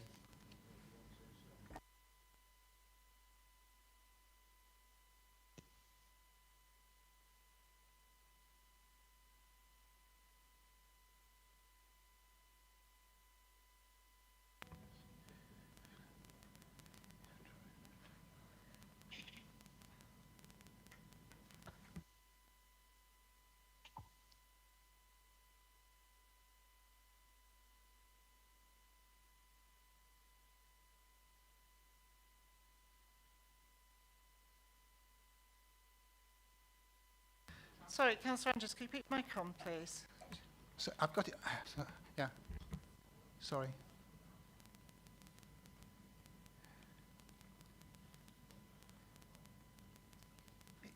I just can't find it on that page, Chair. Chair, Philip Spur's indicating that he wishes to speak in the Teams meeting. Thank you, Philip. Do you want to come in there? Yeah, thank you, Chair. If it helps Councillor Andrews and the committee out, there is further reference to the local plan of the local development scheme on page 133, page 133.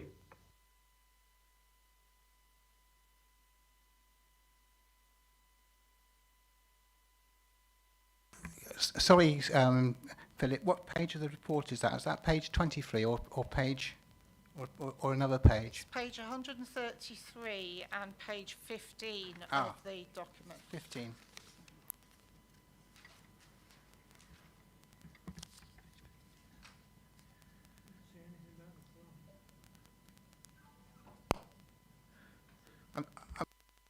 I'm sorry, Chair. I can't see any reference to the plan there.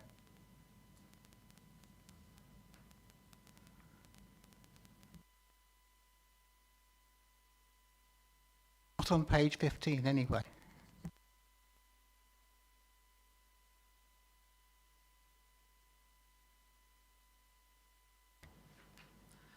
Philip, do you want to come back and help with this? Because I think my issue with it is that it isn't necessarily referred to directly as the local plan, but it's references to things that will be in the plan. Is that correct? Yes, that's correct, Chair. I think I was just highlighting that there is a reference within that section to the local development scheme and the strategic distribution option process this autumn. So it perhaps needs to be more explicit, but just to make members aware, there is a reference there.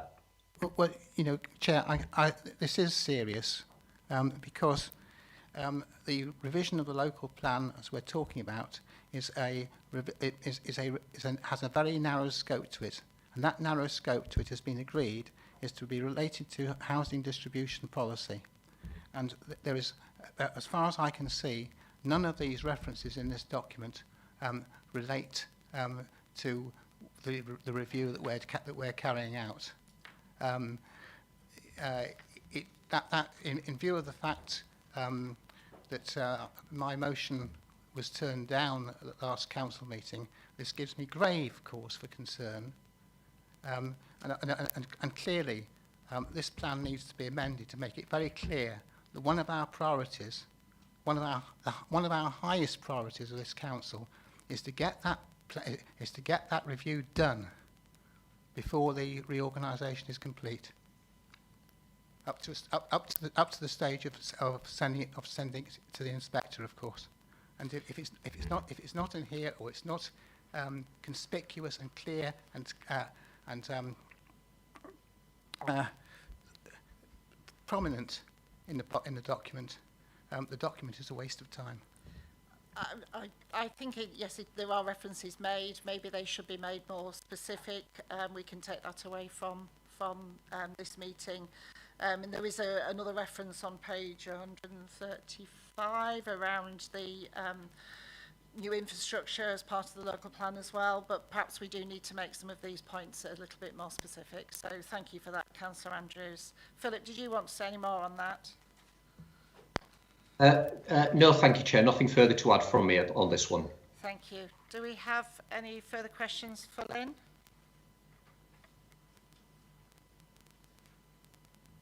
Sorry, Councillor Potter.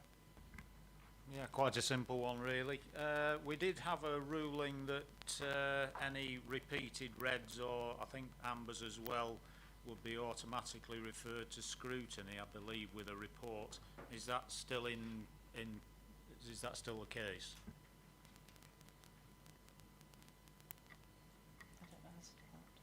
That's not something I'm aware of at this moment, but I'll certainly find out for you and get back to you, unless anyone else has the answer to that question at this moment in time. I think that definitely did used to be the case when I was on overview and scrutiny. I don't know if it's still the case.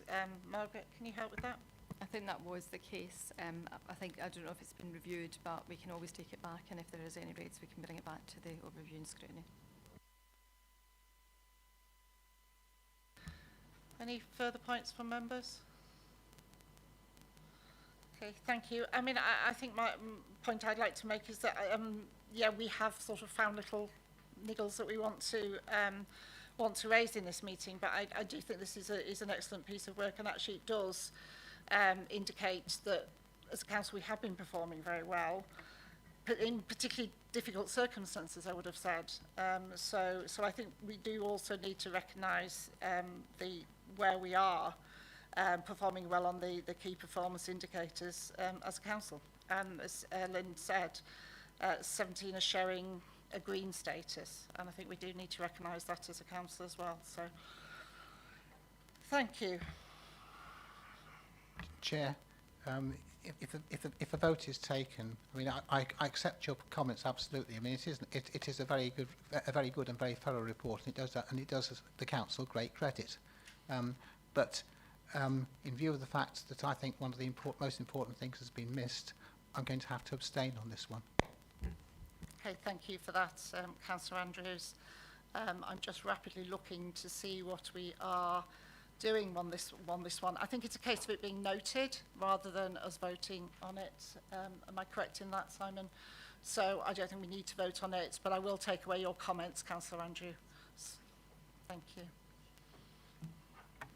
Just to clarify, Chair, although it's a recommendation to note, the report does go on to Council, yes, so it will be a recommendation on to Council as part of our corporate performance and budget reporting.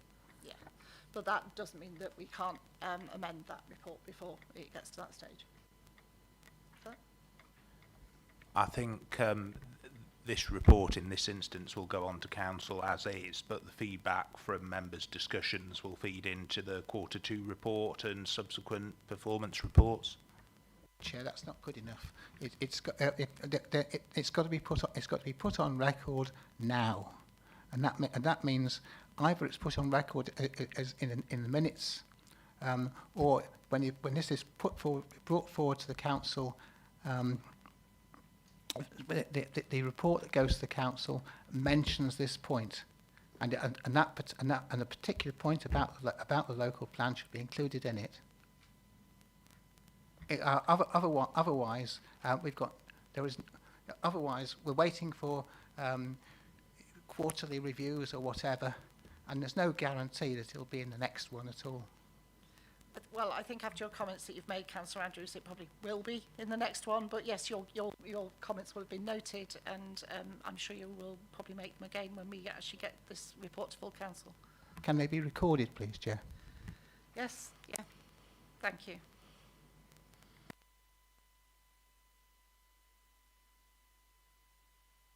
Item 18 is the District Council Annual Report, which you also have before you on pages 153 to 182.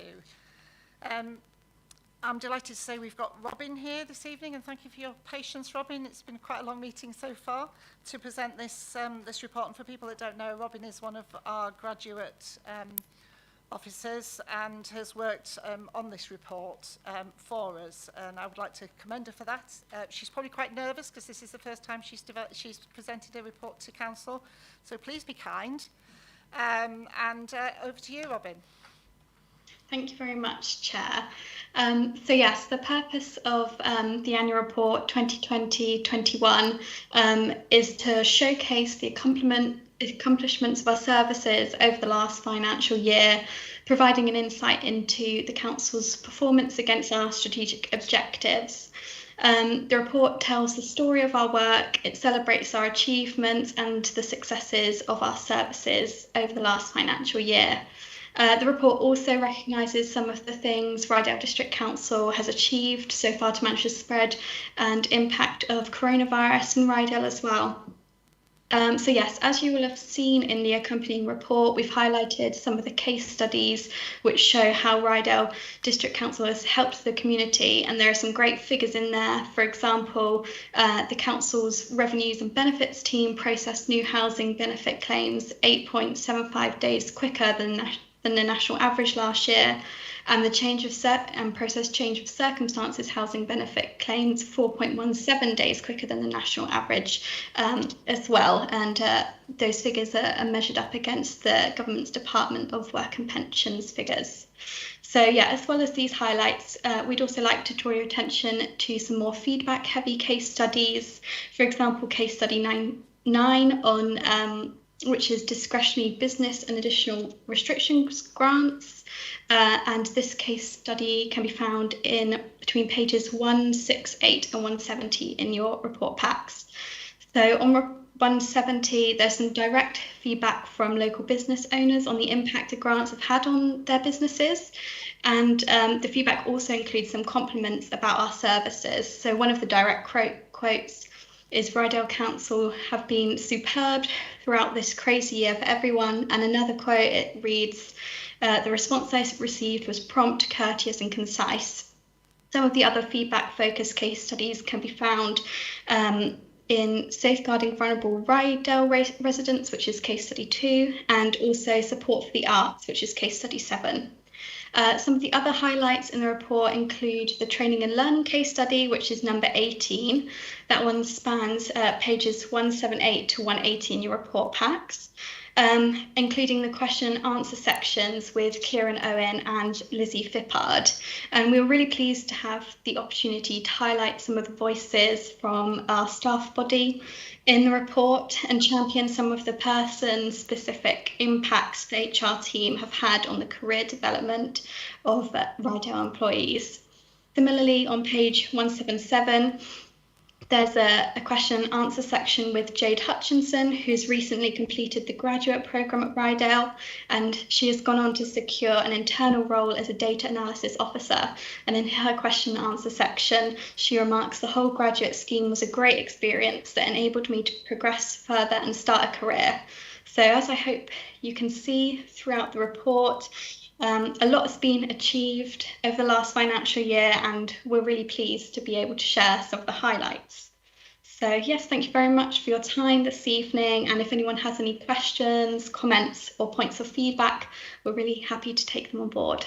Thank you. Thank you, Robin. Thank you for a good presentation of the report. I think it does really highlight the amount of excellent work that's been going on. As I said on the last report, under quite trying circumstances, but I think a lot of what this council's done within that time, it's really shown that working together and really pulling together under very trying circumstances, we have achieved a lot in terms of support for the local economy, for local businesses, but also equally importantly for the vulnerable people out there. And I was very impressed to see that sort of over 3,000 calls, I think, have been made to vulnerable people from this office, and I think that's to be very much commended. Robin, are you happy to take questions, or are you going to do them between you and Lynn? Yes, very happy to. Thank you, Chair. Thank you. Do we have some questions for Robin? Councillor Duncan, were you indicating? Okay. Do we have any questions? Okay, or comments? No? Comments then, Councillor Duncan. Yeah, thank you, Chairman. I just wanted to say, obviously, for most of this period of time, I was leader of the council, and I was fully aware of how tough it was, I think, for us as an organisation, the pressures which we were facing, and I don't think our officers or members ever anticipated that we would face in that year three very big challenges, COVID obviously being the most significant, but we also dealt with flooding in Norton and Moulton and other places, which was a big pressure point for us, and obviously the context and the build-up to local government reorganisation. So we had three very big challenges. Our officers rose to those challenges very well. It was very frantic and very busy, but I just wanted to say that I was very proud of everything that we did as a council during that year. I was proud to lead the council at that time. I'm pleased to see the report that's come forward on what we actually managed to achieve by everybody working together, and I think that it really was probably the best period of time that this council will ever have seen in terms of the resilience and hard work of its officers, and I think everyone should be really proud of that fact. So I just wanted to say that in public at this committee meeting.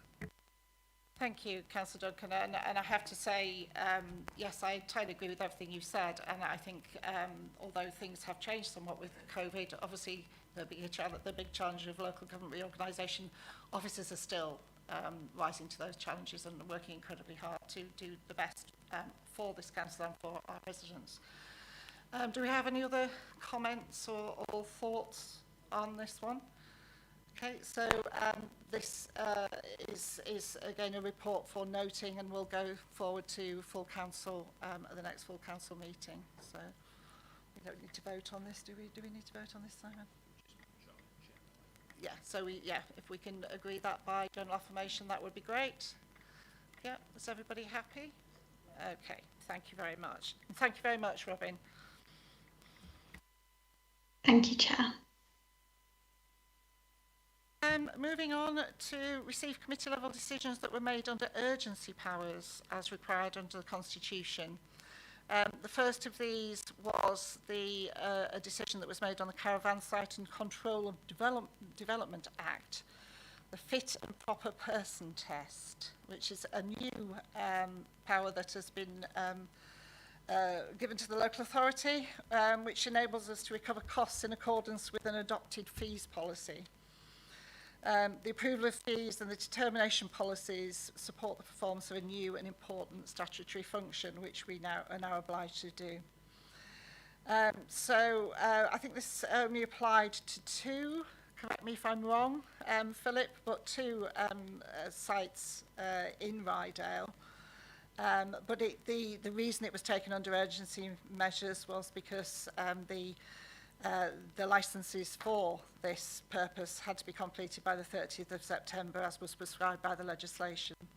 So if we'd had to wait for a Policy Resources Committee, we would have missed that deadline. So with regard to that, that's why it was taken under urgency powers. Do you want to add anything to that, Philip? Very, very little to add, Chair. I think you've set out the rationale for the reason it was an urgent decision. And just to reconfirm, it does only impact on two sites, a site at Flamingo Land and the Ashfield site at Kirby Misperton. Thank you, Chair. Thank you. So that's really for information. I think all the details are in the report for you about what that actually means for us as a council. Moving on from that, we're moving on to urgent business under item 20. The first items of urgent business were the structural change order, which I mentioned earlier, which is on pages 213 to 216. Simon, do you want to briefly explain why this was taken, why this came forward under urgent business? Yes, thank you, Chair. As part of the consultation that MHCLG, as then was undertaking on the structural change order for local government reorganisation, councils were given a chance to submit their views on content, but the turnaround time was extremely tight. The 20th of September was the deadline for submitting comments, so a consultation exercise took place with group leaders, and then a decision was taken under urgency powers regarding the response. Thank you, Chair. Thank you. So that is for noting. Councillor Andrews, do you have a comment to make? Yeah, yes, Chair. I'm just wondering if it's possible to sort of just add a couple of things. By the way, is my machine on? Yes, it is. First of all, under item 3, it talks about area committees, local area committees.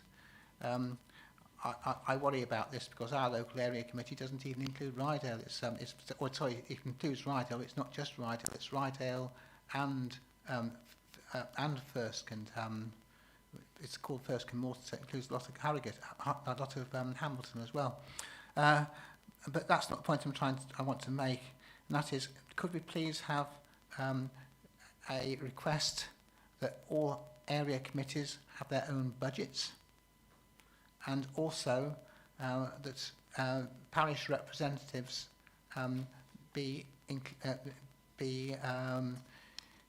included on the area committees as of right, with a power to speak but not to vote. That's the first that's the first point. And the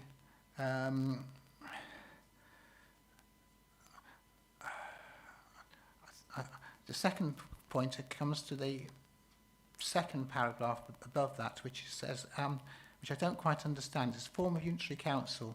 The second sentence says, this view is based on the proviso that if a continuing authority model is used to form the unitary council, that we are not endorsing any principle that districts and boroughs are being added to the county council. I don't quite understand that, and I'm just wondering if Simon could explain. Thank you, Simon. Through you, Chair, on the second point first, I think the wording had come from the consultation between the Chief Executive and the group leaders, and I think the point that was trying to be made is that the unitary council will be a new council and not the existing district and borough councils being subsumed by the county council. So it was trying to make that point. In terms of Councillor Andrews' first point, the deadline for this consultation has passed, so it's now closed. So what we're doing in this paper is just reporting in the decision that was made. It's not for amendment or approval tonight, Chair. Yes, Chair, I fully understand that. I do understand that, but my experience of consultations is if you send in some later points, some additional points, a couple of days late, they're quite often taken into account, and there's no harm in trying, even if the deadline has expired, and that's why I would ask this committee just to add something about area committees having their own budget, and for parish representatives to be included in the area committee. I think, as Simon has said, Councillor Andrews, it's probably too late to add this in at this stage, but the discussions are still going on about local government reorganisation. We haven't even actually got to really discuss area committees yet, because it's all been about warding and names for the new authority. So, but I will take on board your comments and certainly feed those in at the meetings that I attend. So if you're happy with that, thank you.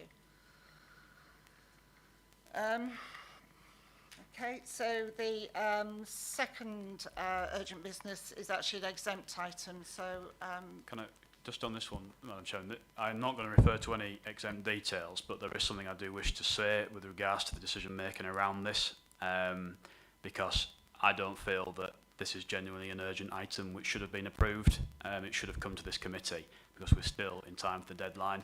So I've got something I want to say on it. It's not exempt, if you would let me. Yeah, that's absolutely fine, but I think we do need to move exempt anyway. Sorry, just obviously we have to take a vote, but I'm not going to refer to any exempt information on this, only that other than to say this is a contract, and it states very clearly in here that the date is for the, I think the 1st of October.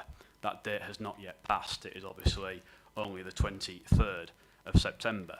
This could have come to this committee tonight as a part A item to be decided by the committee. That would have given the broadest democratic input that was possible. And I just wanted to know, Chairman, why your comments simply are supported the recommendations made and that there was no challenge to say this should have come to committee. There is no reason why this has been agreed without coming to committee. There was a time window for that to happen.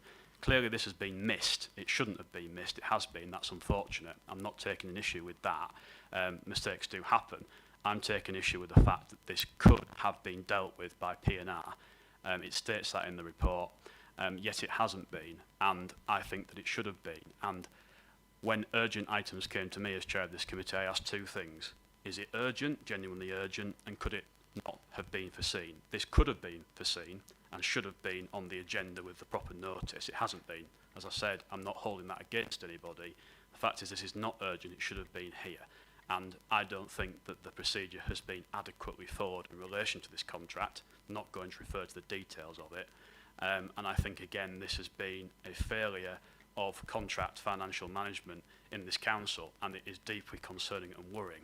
I think this is innocuous. I don't have any issue with continuation of it, but there is a problem when decisions are not being taken properly, and this should have been, and you as chair should have made that clear in your comments when consulted, as I did on numerous occasions. I have to say, Councillor Duncan, I am getting a little bit fed up of being told how I should be chairing meetings and how I should be acting as Chair of Policy and Resources, but thank you for your comments. Can you explain, Chairman, why this is urgent, please, with the dates? It's not yet the 1st of October. Why was this decided as an urgent item? It is still a week to go before that date. Why has it been decided under urgency powers, not today? You agreed to this 2 days ago. Those 2 days are going to make no critical difference to this when we're still a week away from the 1st of October. Why did you agree to it? I'm asking a genuine question. I do understand what you're saying. I did ask the question as to why this needed to be taken under urgency powers, and the explanation is that there would not be time if that was to come to this meeting in order to put the procurement process into place. Why would there not be time? There is a week to go. It's the 1st of October. There is time. I'm telling you there would be time to deal with this item, and that challenge should have been put forward to our officers. I understand the original plan was for it to come as a Part A item, and it hasn't. Why is that the case when the plan was for that to happen? It is not been done properly and should have been done properly. And if this is the track we're going to go down, we're going to have this at every single meeting. There's two things I've raised, and they're procedural items. They are not about policy or politics. They're procedural items and about the Constitution. And I would like to bring the monitoring officer in here because obviously he has given advice on this.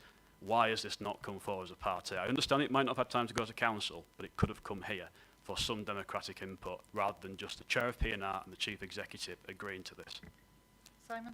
I think through you, Chair, the decision is a full council decision, and the deadline, as alluded to, is the 1st of October, and there's not a full council meeting before the 1st of October, which is why it was taken through urgency powers. Policy and Resources couldn't have made the decision because it has budgetary implications, which full council would need to agree to. Just being slightly careful with my wording so as not to get into the exempt information. So that was the reason for taking it through urgency procedures rather than it couldn't be dealt with by committee because of the budgetary implications involved.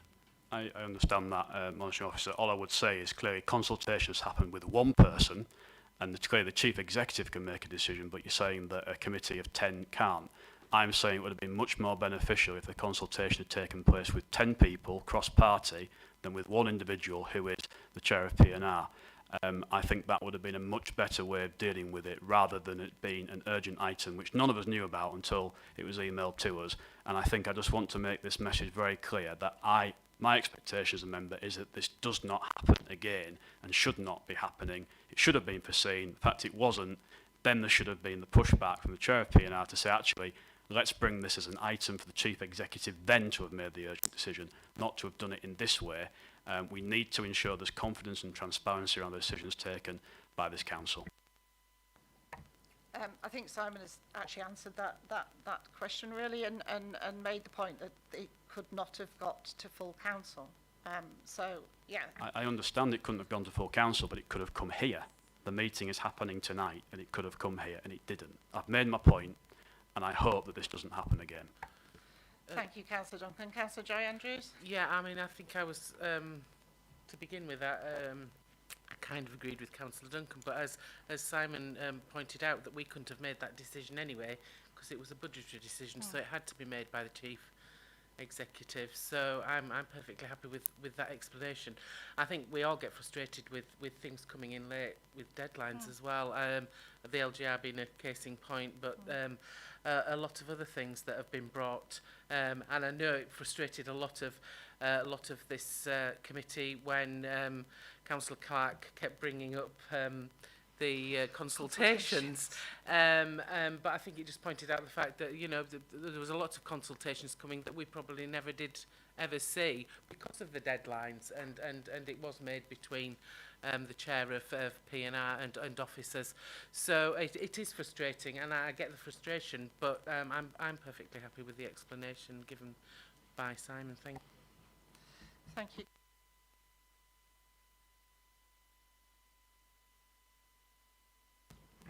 Well, I would agree with what Councillor Andrews has said. I mean, these things do happen, and I do also feel that you've conducted this meeting excellently. I'm very pleased with the way you've conducted this meeting. I do think you're entitled to what I call a honeymoon period, where we can get your feet under the table without having your predecessor shouting down your ear all the time, and I know that Councillor Duncan has promised that he's going to carry on doing this every single meeting from now on. I do hope he reconsiders, because it does rather look as though he's throwing his toys out of the pram. Thank you, Councillor Andrews. Councillor Potter? Yeah, thank you, Chair. Yeah, I have some recollection, probably a year, maybe a couple of years ago, that we needed to tighten up on contractual issues, the control over those contracts, where and how they were stored, who was responsible for them. And I'm rather disappointed to find that this clearly hasn't happened, or there has been an oversight. So, yes, I can see why this has come to council, but I would very much like to see that decision about tightening up the whole procedure has been properly implemented. Thank you. Thank you.